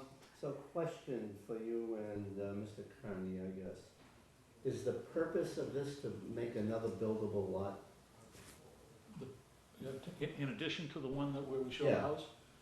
So the second lot, you want it to be a buildable house lot, is that right? There would be a house. Yeah, that's the house. Back here, Yeah. right?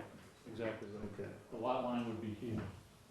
But as far as any additional development on this, I mean, there's no intent to do that. So that's, the existing house lot is which one? Lot 1. Well, it's all the existing house lot right now, right? And the house is shown on lot 1? The big lot would be What's where the left? house is now. Yeah. Yes. Right. Yeah. Okay, and then, where your hand is, Mr. Connie, that would be a theoretical buildable lot. Right, with frontage on Drake Street. Okay, and if I get you right, Wayne, you're saying that the frontage is short 8.16 feet? Right. Yep. And other than that, it complies with zoning? Yes. Right. It's 43,000 square feet. We meet We comply with all the side yard setbacks and lot so width. forth. lot width. Okay, I got it. okay. Yep. Tim? Nothing. In the proposed paving of extension of Drake Street, how wide would it be? Is that the only area that's going to be paved that's shown in the gray on the plan? And we've matched the existing pavement. And what is that, about 26 feet or I think it was, we measured it at 22. 22? Right on there. Actually, it's 18. Yeah. 18? Yeah. Yeah. And it's the same width all the way down to, Yes. okay. Was there any discussion about asking to pave the entire length of Drake Street or just to the end of the lot? Just the end as far as I know. Okay. The rest of it is paved, though, from that Yes. point? Okay. Well, not from the lot. From the lot back is, from the lot forward is not, correct? No, I don't think the neighbors would want to do that anyway. Okay. No. Oh, down here? We would- Yeah, next to the Riley Yeah. parcel. That's not Then it would paved. be cut through No. to, no, that's certainly not the intent. Yep, yep. Okay. Ryan? I have nothing. Well, I have something, but I don't have any questions. I don't have any, I do not have any questions. Okay. Are you here for this hearing? Okay. So you were the one that was not paying attention in the last hearing. That's why. Didn't care what we did. Well, first, my name is Angelito Santos. I'm the house that would be most impacted by this plan. Where are you on the map? The next one up on Drake Street. I'm on the last house on Drake Street. My house is right here. Okay. So by way of background, just so put some credibility on me, I have a training in urban planning, and I ran a flood control program in the city of Quincy for many years. So that's where I'm getting all this information. So I was exposed to how houses, new developments can impact existing houses because they don't think about what happens to the water. When you build something, it displaces an area, a big area, where the water cannot settle and drain. So they're going to build this is going to be paved.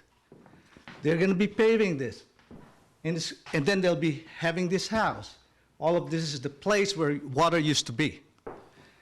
In 2010, this place was a pond. And it was like a pond for several days. It did not drain right away. It stood there with several feet of water. My house had about 4 to 5 inches of water. I went to the fire department because I heard that they were pumping water from people's basement. And they said, well, 3 to 5 inches, that's small. I mean, other people have 8, 10 feet of water, so they'll deal with that first. You're sort of at the bottom of the pile. So what I did was I put in a sump pump, just to be sure, right? It never affected me since. But my concern is this development here will push the water to my house. I will be totally, if you go around my property, you'll see a lot of plants that you will see only in marshland. So I have a feeling that this property was not intended to be built. It was intended to be like a safety area so that when there are a lot of houses around this.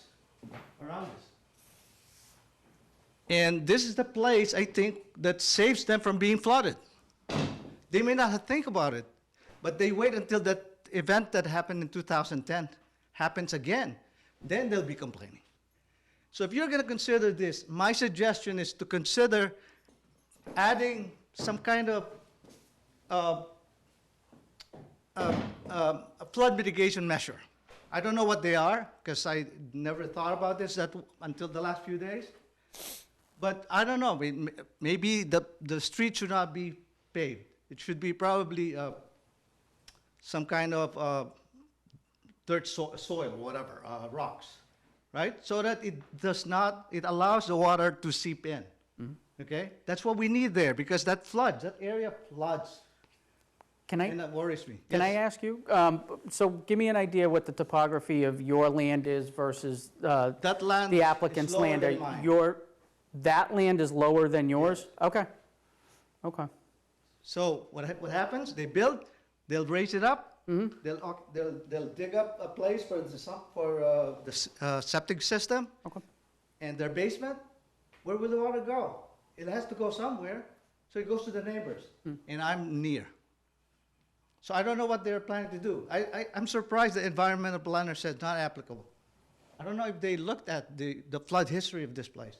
Now, I know that this is not a flood zone, because I checked. That was my next question. All right, it's not in the flood zone, but doesn't mean the flood map is correct.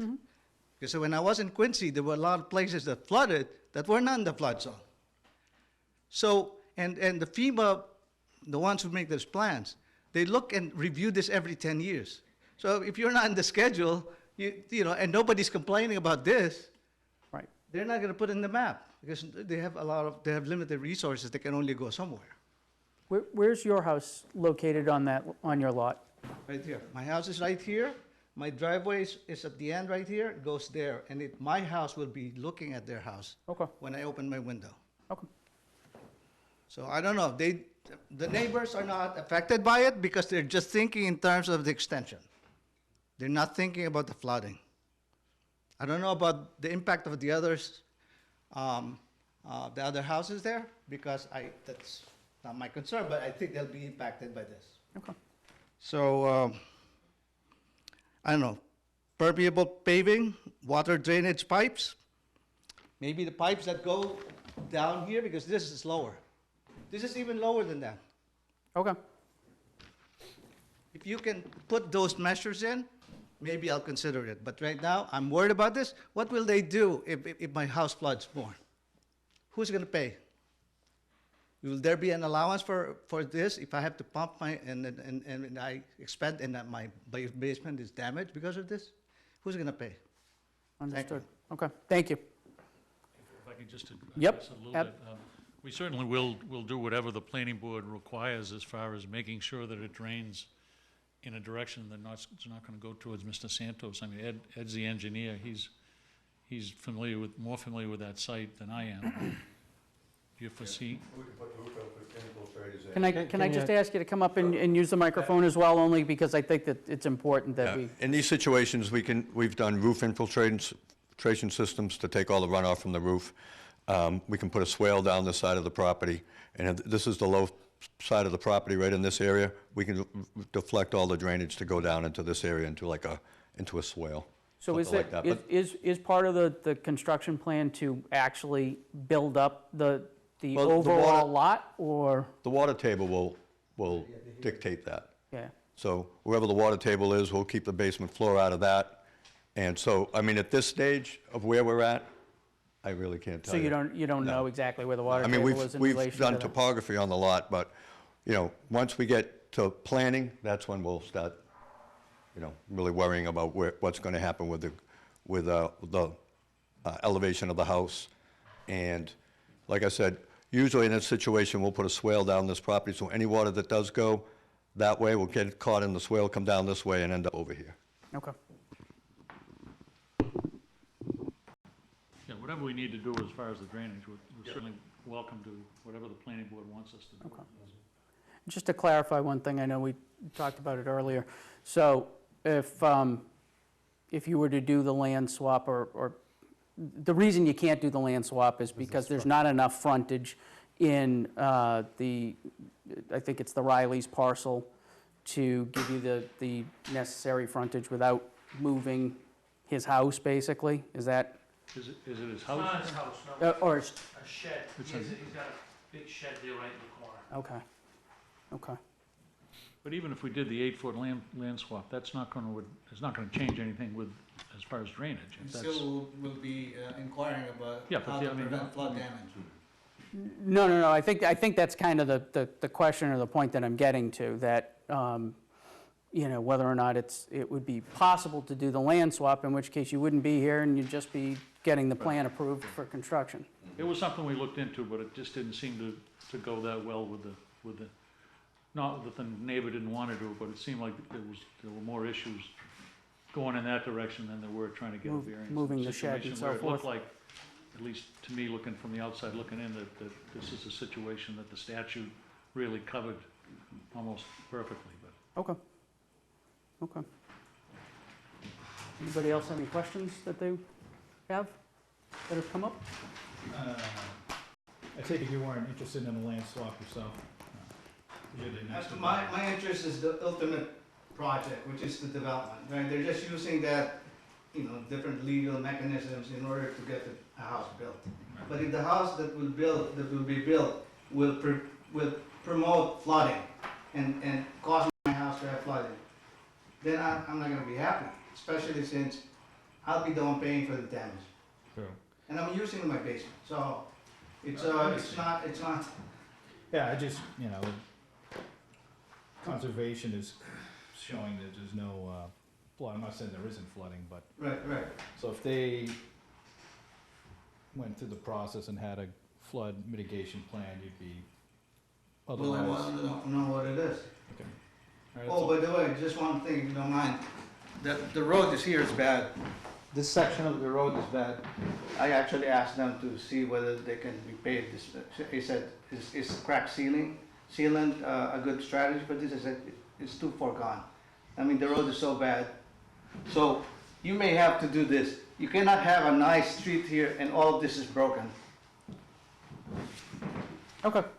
I mean, that's not Not that it doesn't matter, because it does matter, it's just not within the application before us tonight, whether or not they have to do additional work in order to, Well, the planning board is here. well, No? no. So, Sort of. I am sure if Mr. Santos will come to the planning board hearing, that we can address these concerns. I mean, Ed's an expert at this stuff, this is what he does, and I'm sure we can do it to the point that you're satisfied that it's not gonna flood. I mean, you can speculate that it's gonna flood, but I think we can do certain steps that'll eliminate that, almost entirely, that possibility. anything else you want to add? No? Any objection to our closing the hearing? No? Fine? Go ahead, real quick, yep.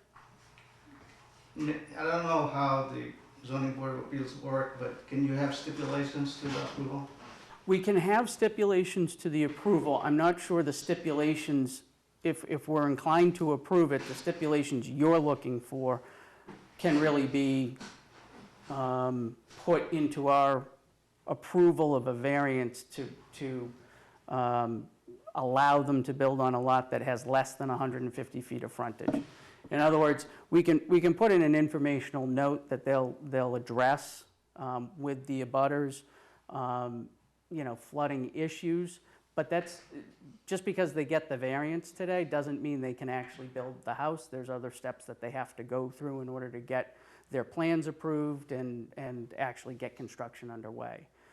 The road's an issue, and getting the final plan approved is another hurdle, so.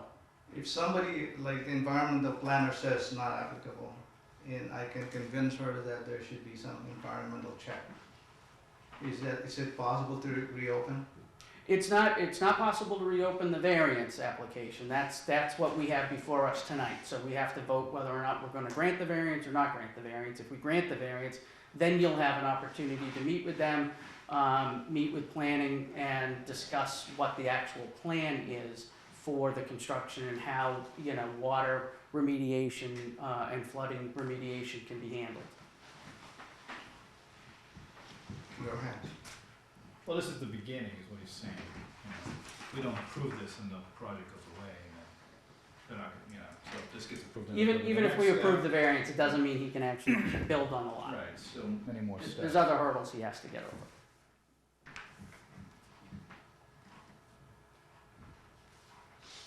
Anybody want to make a motion to close? So moved.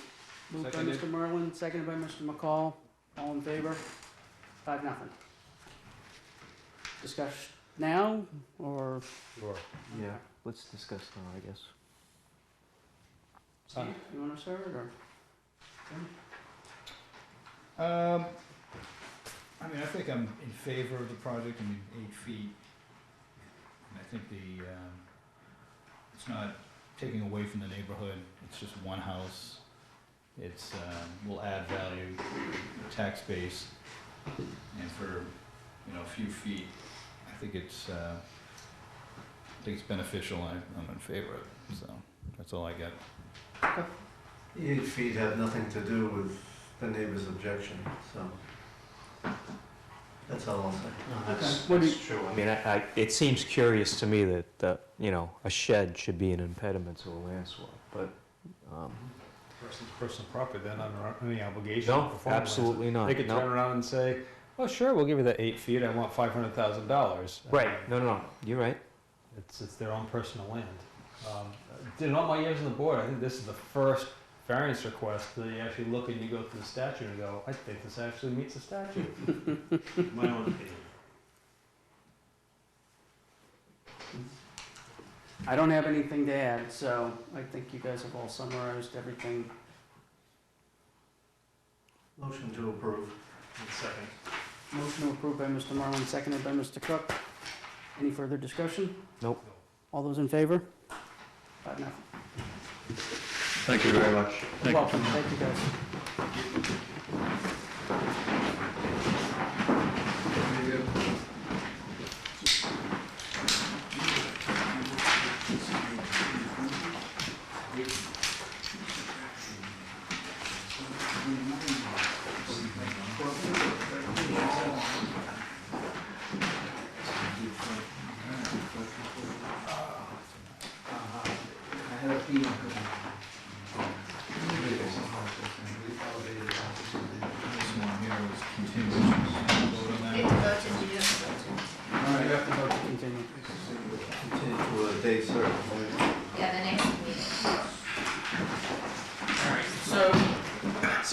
Drive hearing, variance continued from our prior meeting. Variance number 19-10, applicant is seeking relief from dimensional and density regulations to allow the construction of a garage on the premises for property located at 15 Sommerfeld Lane.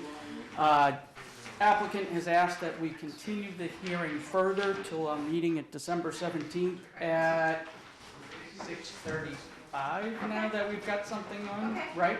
Okay. We do? You could just, I'll double check. There's two things. Same, it's actually the same They have not been application. advertised. What's that? Two signs have not been advertised. Oh, it's two different signs for the same property? No, two different addresses. I thought I looked You at can do this. 6:35. No, just put it on at 6:30. Okay, 6:30. If that's first, I mean, if they're, That's fine. if we haven't, because if they withdraw it, then we're sitting here till 6:35. Exactly, 6:30. All right, anyone make a motion to approve the request to continue? So moved. By Mr. Merlin, seconded I'll by second. Mr. Curran. All those in favor, 5-0. Oh, 4-0. Or nothing? Yeah, Okay, no. Ryan wasn't here for the hearing, so, no, but Jeremy was. I was here for the. Jeremy was, he just voted. Oh, Jeremy? Yeah, so 5-0. I think Yeah. anyways, though. All right. I can leave on PowerPoint. Hi. So, that's fine. The problem is that HDMI is not working, but we can hook you up here. Okay. So I'll we'll just grab another chair. Yeah. But you can sit here. You can sit She here. says it's okay, it's okay. Yeah. I'm not in charge. Just bring a microphone. This. Let's just see if this works.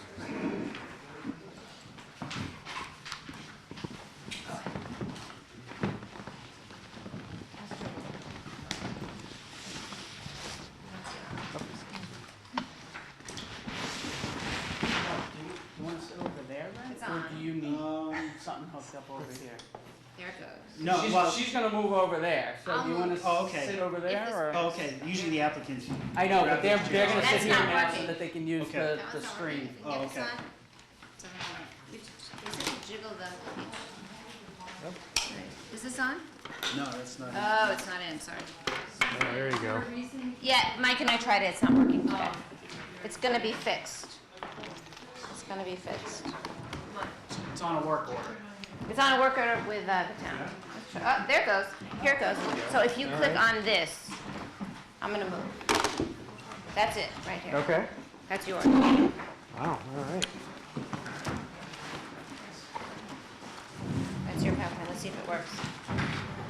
I'll just move. There's no mess. Did you get what? Church.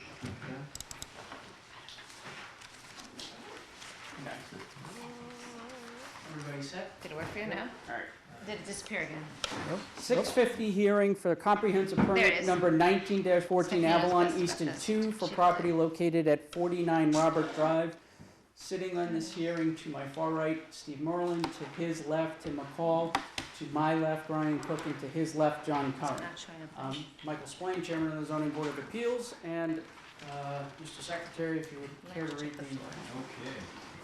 Easton Board of Appeals will hold a public hearing on Tuesday, November 19th, 2019 at the Easton Town Hall, calling a Corona Boardroom, 136 Elm Street, Northeastern Mass, on the following petition. Comprehensive permit, Avalon Easton 2, for property located at 49 Robert Drive, Easton, Mass. Assessors map 10R, lot 216, for a comprehensive permit You can't bang it. pursuant to Mass General Law, Chapter 40B, Sections 20-23, as follows. Applicant seeks to construct a rental housing community consisting of 44 apartments on a parcel of land 2.5 acres plus or minus in area. This notice is also available at masspublicnotices.org. Read the following comments.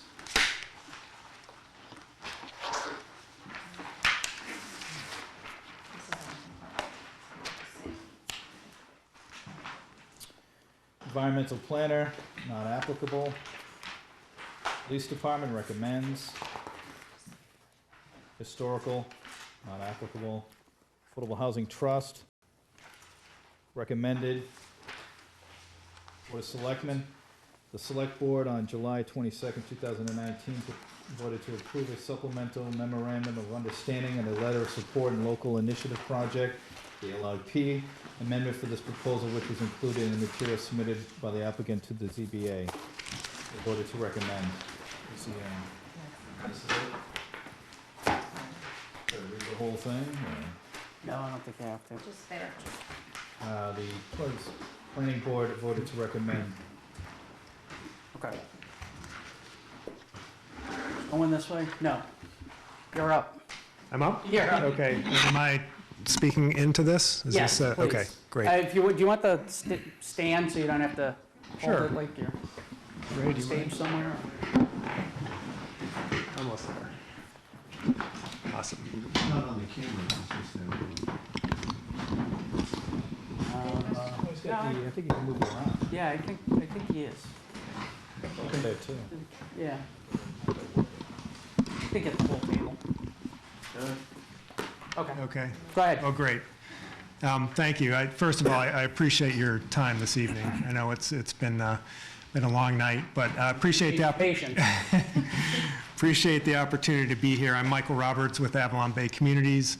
I have with me Ray Bogus with our development group at Avalon, Darren Baird, counsel with Goulston and Stores, Fred Keeler, civil engineer with H.W. Moore, and Ed Bradford, architectural team.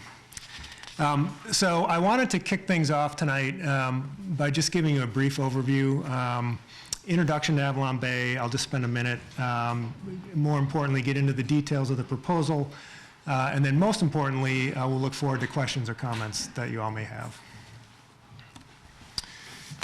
So very quickly, for those of you who aren't familiar with Avalon Bay, we are a national company, a real estate investment trust.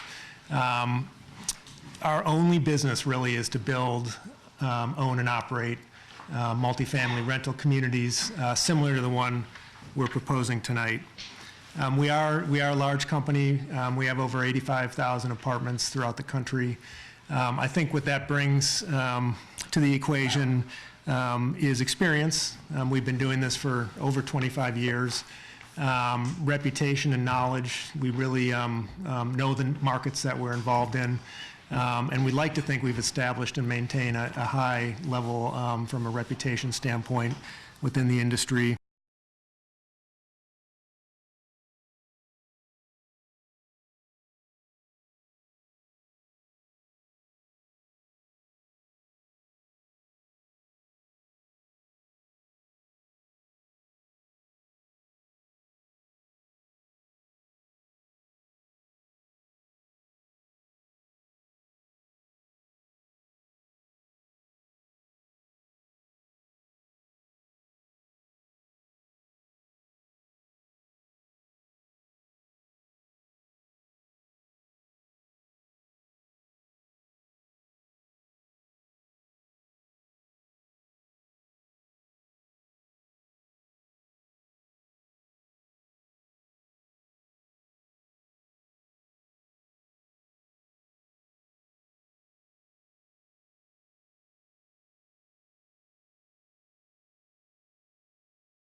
And developing 45 communities, over 11,000 homes, $2.5 billion invested. And so it is our hope that tonight starts the process for hopefully we have 3 under construction, so our 49th grand opening with Avalon Easton 2. So to get into the proposal, I wanted to start with the site. This is an aerial photo of our site. It is approximately 3 acres. It's probably closer to 2.5 acres. Currently undeveloped. There is a small area that's paved for surface parking that we actually used as part of our construction for phase 1. Benefits from a great location at the intersection of 106 and 123, providing some great visibility for us. We benefit from being directly adjacent to the Highlands Plaza Retail Center, which is over 100,000 square feet of walkable retail amenities for our residents, including a Target, the Starbucks, the Big Y, restaurants, a bank. So it really is a great amenity located directly adjacent to us. And then also towards the top of the slide, you can see we're directly adjacent to Avalon development, which we completed in 2017, 290 apartment homes. And I think as it relates to Avalon Easton, this site's a unique opportunity not only to kind of bring our front door a little bit closer to the intersection, but it also allows us, it's a little bit of an eyesore, frankly, as you drive into our site. So it gives us an opportunity to kind of improve the entrance to our site. And then most importantly, it's an opportunity to expand at Avalon Easton with a little bit of a different building type, which I'll get into in a minute. And then before I actually get into phase two, I do want to talk about phase one briefly for a couple reasons. One, a lot of our decision making for phase two were actually driven by phase one. And then also our intent is to have both phases operate as one community. So what you have on this slide, actual photos of Avalon Easton phase one. On the lower right-hand slot portion of the slide is an aerial of the site, 23 acres. We started construction in 2016, completed construction towards the end of 2017.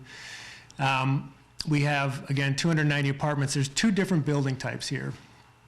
On the lower left-hand portion of the screen, it's what we call our garden buildings. I think we have 9 of them on the site, 246 apartments in those buildings. They're 3-story walk-up buildings. Each apartment is single-level living, a combination of 1 bedrooms, 2 bedrooms, and 3 bedrooms. Actually, the 3rd floor apartments also have loft space as well integrated into the apartment. On the upper right-hand portion of the slide are our townhomes. Again, they're 3-story buildings, but they're very different in their configurations. It's a typical townhome configuration. So every apartment has its own private front door. Every apartment has its own private garage. And every apartment is integrated in a 3-story unit configuration with living, dining, kitchen on the 2nd floor, and your bedrooms on the 3rd floor. These are all 2-bedroom apartments. And then finally, in the center of the site, on the upper left-hand side of the slide is our amenity center, our clubhouse, which is 5,500 square feet. That's the home of our on-site management and leasing team, and it's kind of the central location for all of our amenities. And once again, our plan is to have the 44 units in our proposal benefit from and be a part of this community, so they would share in this clubhouse and the amenities. The indoor amenities include a fully sized fitness center, fully equipped with cardio machines, weight machines, and there's also a separate private workout room. And then also there's a clubhouse, a club room that our residents can utilize 12 months out of the year. Outdoor amenities include an outdoor pool with a pool deck, a nice outdoor lounge area, with a fire pit feature. We have a barbecue area, and then we also have a designated dog park for our residents that have dogs. And then lastly, this community has been a great success. Our residents really like Avalon Easton. I was in front of the select board in July, and I was looking, I Googled Avalon Easton, and I actually got the Google review, which I included in the presentation. I actually updated it. This is from yesterday. There's been no edits. And our Avalon Easton residents, vast majority of them give us a 5-star review, which is, in Google review standards, is pretty exceptional. And if you look at the comments, it really, couldn't be a better kind of advertisement for the community. They talk about the staff, they talk about the appearance of the community, and they talk about the layout of their apartments. And then the final comment below talks about our service. So this resident 9 days ago had a microwave go on the fritz, and they called our maintenance folks, and they had it replaced within an hour. So it's a great success. It's kind of a high-quality living with a high level of service that we hope to expand for our second phase. So moving on to our second phase, this is an aerial that shows a rendering of our site with our proposed development. And again, it kind of shows how we can integrate that phase into our existing phase and really kind of recreate our front door with a new building type, which I'll get into in a minute. From a site plan perspective, just to orient you, on the bottom of the slide is Robert Drive. So if you head to the right of the slide, you'll be heading towards the entrance of the retail plaza. As you head to the left of the slide, you are entering our Avalon Easton Phase 1, the townhome neighborhood. So our site plan shows 5 separate buildings. Each building has between 8 and 10 apartment homes. The way they're oriented on the far right of the site plan is really the entry point to our entrance. So we'll be able to have a nice landscaped area there that visually will be just a vastly improved kind of entrance statement to the entire community. And then as you pass along the road on Robert Drive, these direct entry buildings actually provide a nice kind of streetscape. So as you drive down Robert Drive, you'll have parallel parking for vehicles. You have pedestrian access via sidewalks. And then each of these buildings are oriented such that as you're driving along the street, you're seeing some architectural interest and front doors that are part of the building themselves. So from a site plan perspective, the kind of the entry sequence works very well as you approach the site and go to phase 2. Parking is provided at a ratio just over 1.7 spaces per apartment. Each apartment has its own private garage, and then the rest of the parking is surface spaces. So these are the buildings. We call these direct entry buildings. They are actually taken from Avalon Sudbury, which we just completed recently. It's been a great success for us. What we have here, it's a different version of a 3-story building. And the way the buildings are configured, each building has its own private garage with additional storage space. With that garage, you have your own private entrance into your apartment. Each apartment has its own front door, its own private front door as well.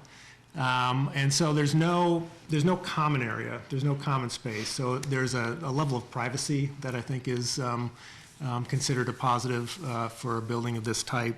And then within this building configuration, unlike the townhomes, which are all 2-bedroom apartments, these buildings have a wide variety of unit types. 1 bedrooms, 2 bedrooms, 3 bedrooms. We have ground floor, single level living, and then we have a combination of 2-floor units that are townhome configurations, loft configurations.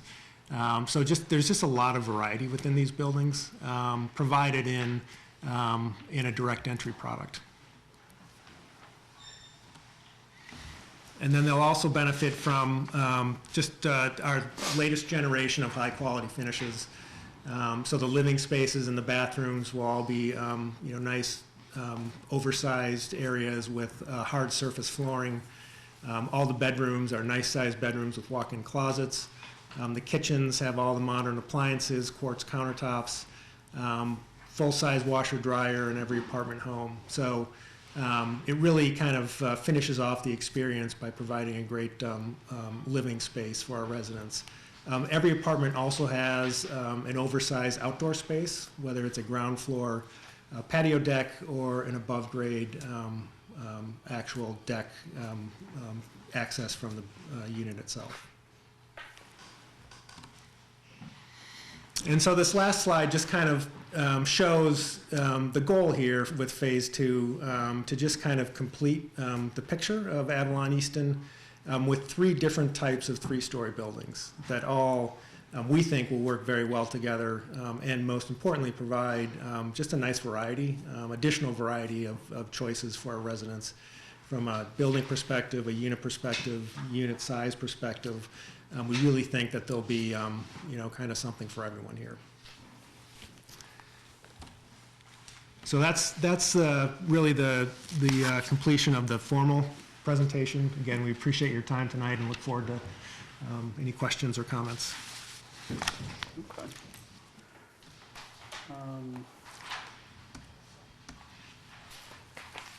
Brian, you want to start with anything, or?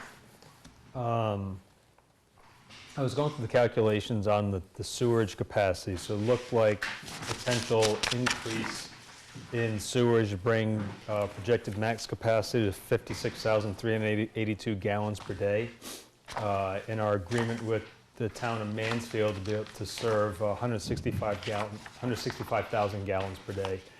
Is this, have we taken into account the rest of that project extending down to 5 corners, as well as the project that's going to be going in on the old foundry site, that we're not going to be running into challenges where we're encroaching on that agreement with the town of Mansfield?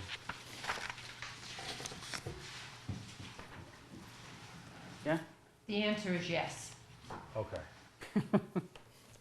Thank you, Stephanie.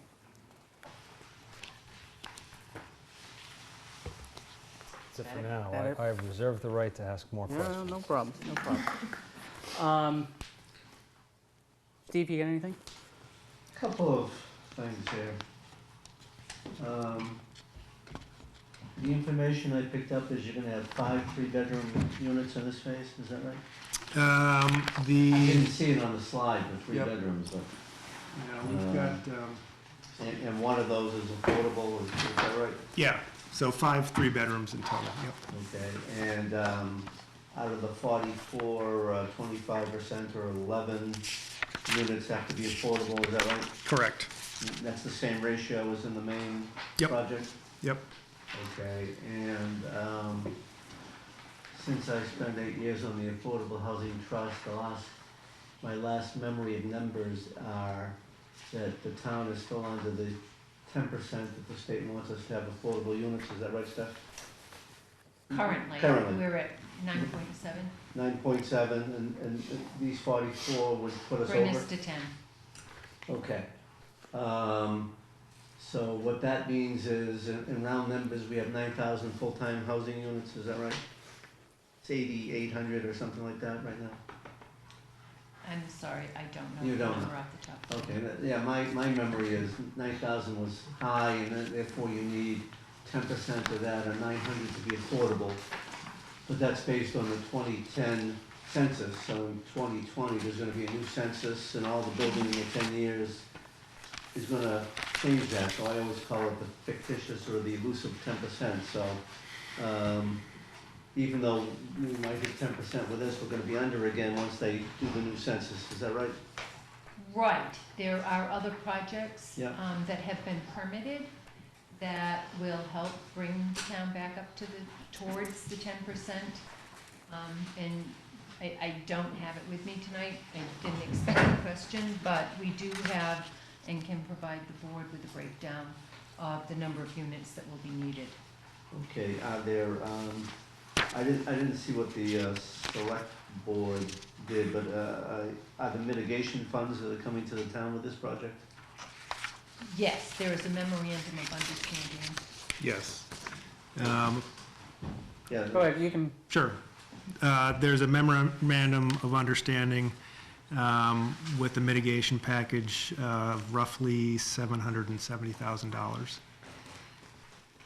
Did the select board already designate what they were doing with that money? Because I know the first time around, they sort of targeted the funds for certain projects. Did they,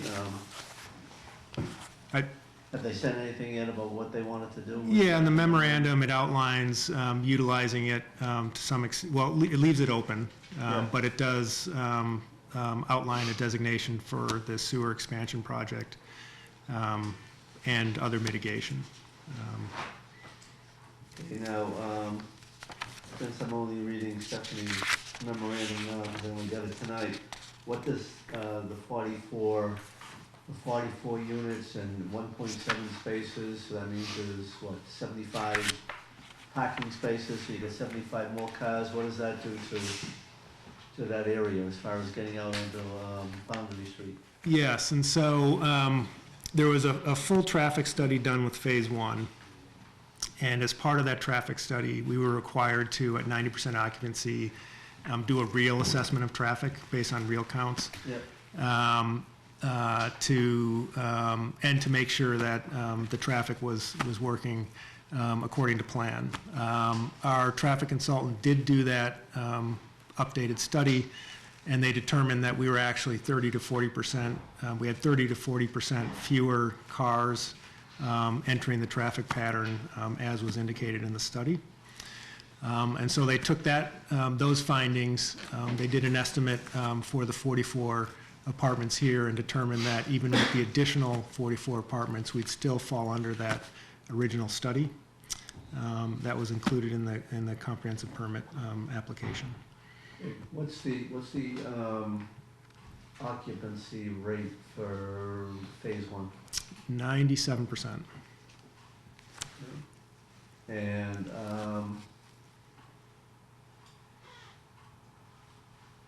are there figures for how many school kids are in the 290 units that are built?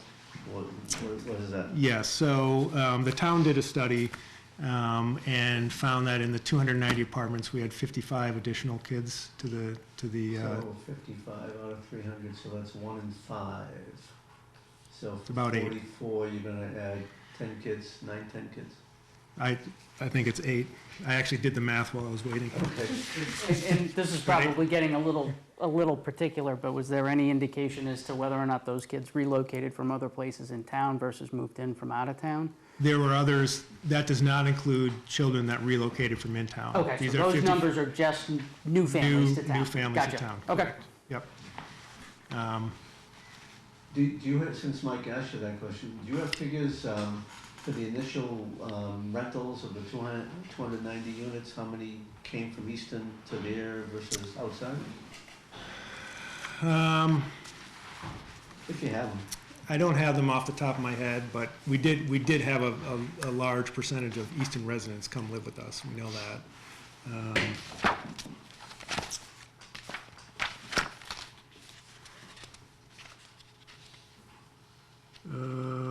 Here we go. 19.4% of the residents moved from within Easton. So, Yep. 20%. So that's 60 units roughly taken by Easton residents. Yep.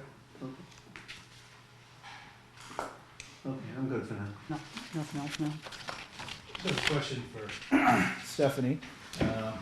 We were recently, my understanding, I could have this wrong, but we were recently in the safe harbor, but due to the fact that certain projects that were permitted to have affordable housing had not been constructed within the time frame, and thus we're now below. That is correct. Okay. That's all I got. John, you got anything right now? No, I do not. Okay. Just a couple things for me for the time being. So, did you say you did refresh the traffic study, or you just have an opinion from the engineer that all's going to be good now? We have an opinion based on the actual traffic counts from Phase 1. Okay, so but from 2018, from last year when it was Correct. redone? Okay. Yep. Would you have an objection if we asked you to update it and just make sure we're still in the same ballpark? No objection. We can certainly do that. Okay. And then I know one of the waivers is a reduction in the parking requirement. Is there not enough room for it, or is there not a real need for it, or what's sort of the basis for that? We're very comfortable with the parking. It's a pretty important part of our design, for sure. And we actually have found, even in our suburban communities, there has been a decrease in the number of cars. But even aside from that, just based on what we typically find, And also based on the demand for Phase 1, we're very comfortable with the demand. And it's all based on unit mix, 1 bedrooms, 2 bedrooms, 3 bedrooms, and unit types, so. So there's no shortage of parking in Phase 1 now at all? Okay.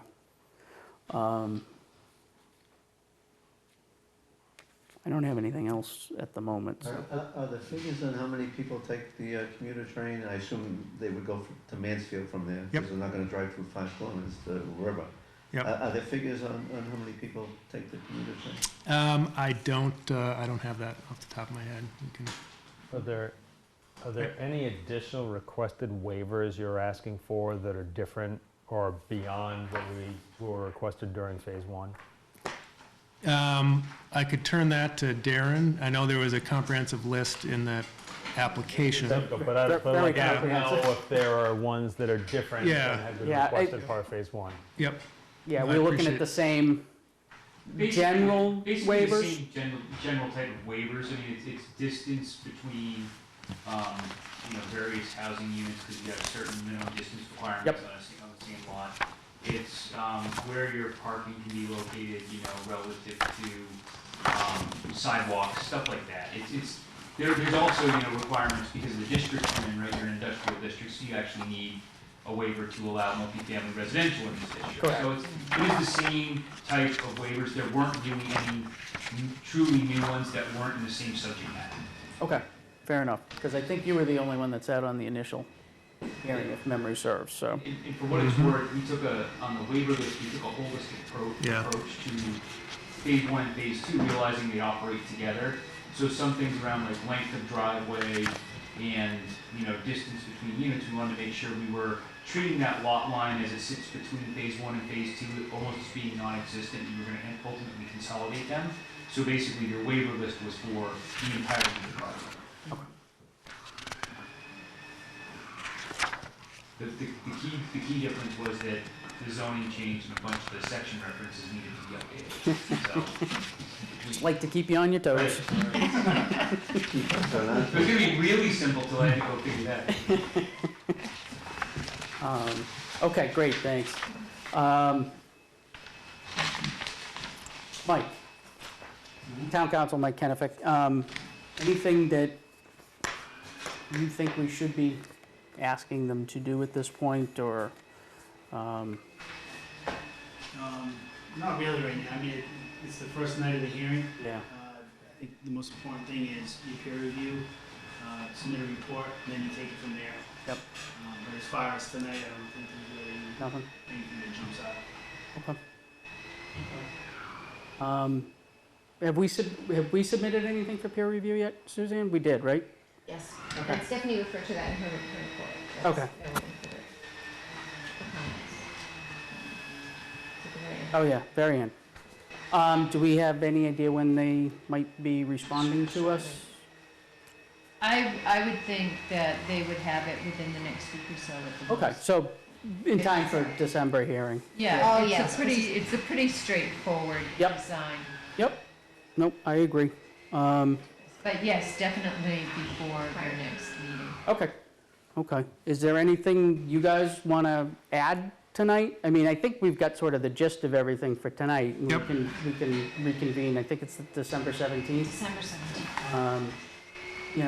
At that point, and sort of figure out where we're going from there. But is there anything you think we need to know, or want to No, I mean, object I to think- before we raise it? No, I mean, I think I appreciate there's a lot to go over. It's a pretty comprehensive application, and there's process and peer review, so I would just add, anything we can do to help with the process, let us know. Yeah, so. I think I'm good for tonight. You guys okay for tonight? Yeah. Okay. Great. Move to continue to the next hearing at December 17th at 6:35. Great, thank you. Or do we want to do 6:40? Well, 6:35? yep. No, I moved that to 6:30. Because the other applicant that is in has not finalized anything yet, so we haven't advertised, so. Move for 6:35. I guess I made the motion. Anybody want to? I'll second it. Seconded by Mr. Curran. All those in favor? 5-0. All right, we'll see you guys December 17th, Great. 6:35. Thank you. Thanks, guys. Thank you. Thanks, Suzanne. Thank you. Appreciate Nice it. to So- meet you. You've spoken a lot. Yeah. Thanks for your help. Oh, of course. A couple of housekeeping Yes, items. I will. It's always getting hard. What's that? Yeah, so, Yes, oh yes, I'll take it. I saw that. Thank you. Right. Yep. yeah. Play nice on that. And the traffic, Yeah. the plant materials. They should have. Okay. You getting phone calls to find out where you were? need to Did you never fund get home money this for late that? from the zoning board here? No, because you submitted money. It's been a long You time. submitted it as part of the application. Okay. That So covers the you're peer covered review. right now. In your case, it did. That was, we have a Money couple for a of legal consultant. Nothing And major. a financial Are you, consultant. We found good money on the both sides. 17th, or as far as you know? We're good. Just let me know. We're good. Right now? Yeah, that's probably the bigger one. I just saw. Kick off, yeah. So, Thanks, Mike, I appreciate it. Thanks. How do I get, oh, did it. All right, so, Suzanne, you good, or just to do the wrap-up stuff, or? We should do.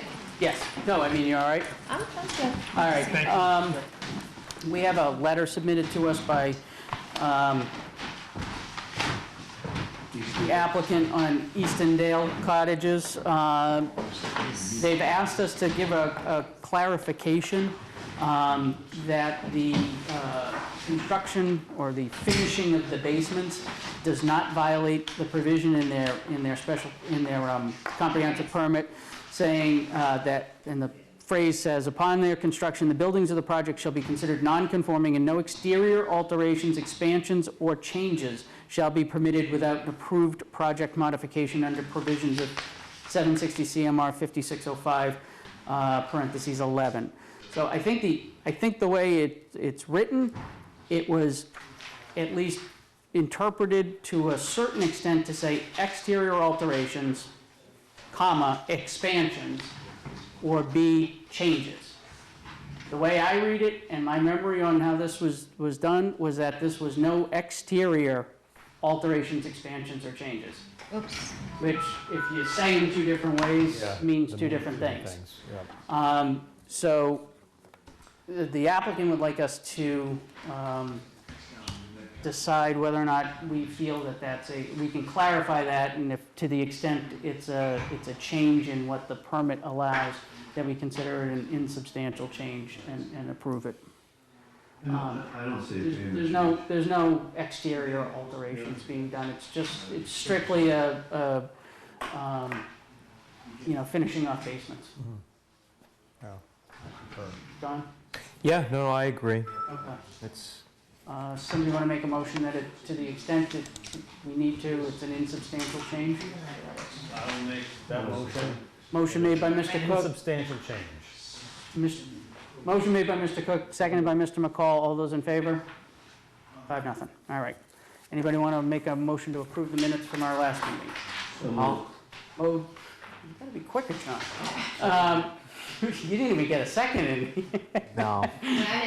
Motion made by Mr. Merlin, seconded by Mr. McCall, to approve the meeting minutes from our October meeting. All those in favor? John, now you're up. You want to make a motion? I move the we.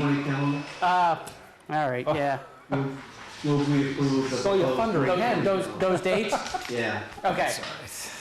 I mean, we're only locked in to the first few to the extent we need to be. We can move it if something drastic comes up. I do post it online. I know, but we can always amend it, you know. I just want to get, I don't see any issue, but I don't know what I'm doing next week either, so. I'm not sure we need to vote for this, but just. Okay, so we'll approve the calendar. Do you want to vote? We'll vote just to say we did. We'll Tentative calendar. Yeah. vote to make it a Approved. tentative. Motion by Mr. Merlin, seconded by Mr. Mr. Curran. Curran. All those in favor, 5-0. Mr. Curran's gonna make a motion to terminate tonight's hearing. Adjourn. Motion to adjourn by. Seconded by Mr. Cook. All those in favor, 5-0. Thank. He's got that Easton Dale. Thank. I'm gonna write a letter, but you can fill in Mike, fill in what you want there. Sure gets in the folder. Thank you, guys, and welcome to your first zoning board meeting. First real one, anyway. Yeah, that was. It's not real until we have to go off-site. Wait. Well, that's true. Actually, they don't take us to the town clerk anymore. What do you want to write? Just write what we said in substantial. Yep. I'm gonna write what. Turns into a letter. Yeah, you too. Okay.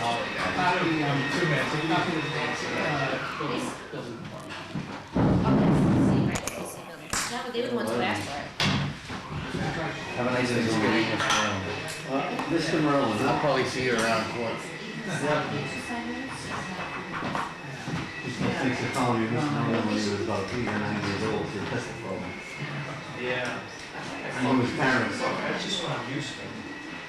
Well, you know, it bothers me when kids grow up, they call the teachers like, you know, Mr. Mike. And I'm like, Really? yeah, they call them like Mr. or Miss within their first name.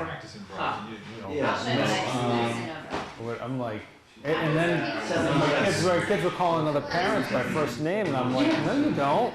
That's Mr. or Miss So-and-so. You know what You're not peers. You know what happens? Until they change One of my kids. Oh, it wasn't always like that? With 83 and so. I was Yeah, over it was Mr. Curran. Thank you for the first things tonight.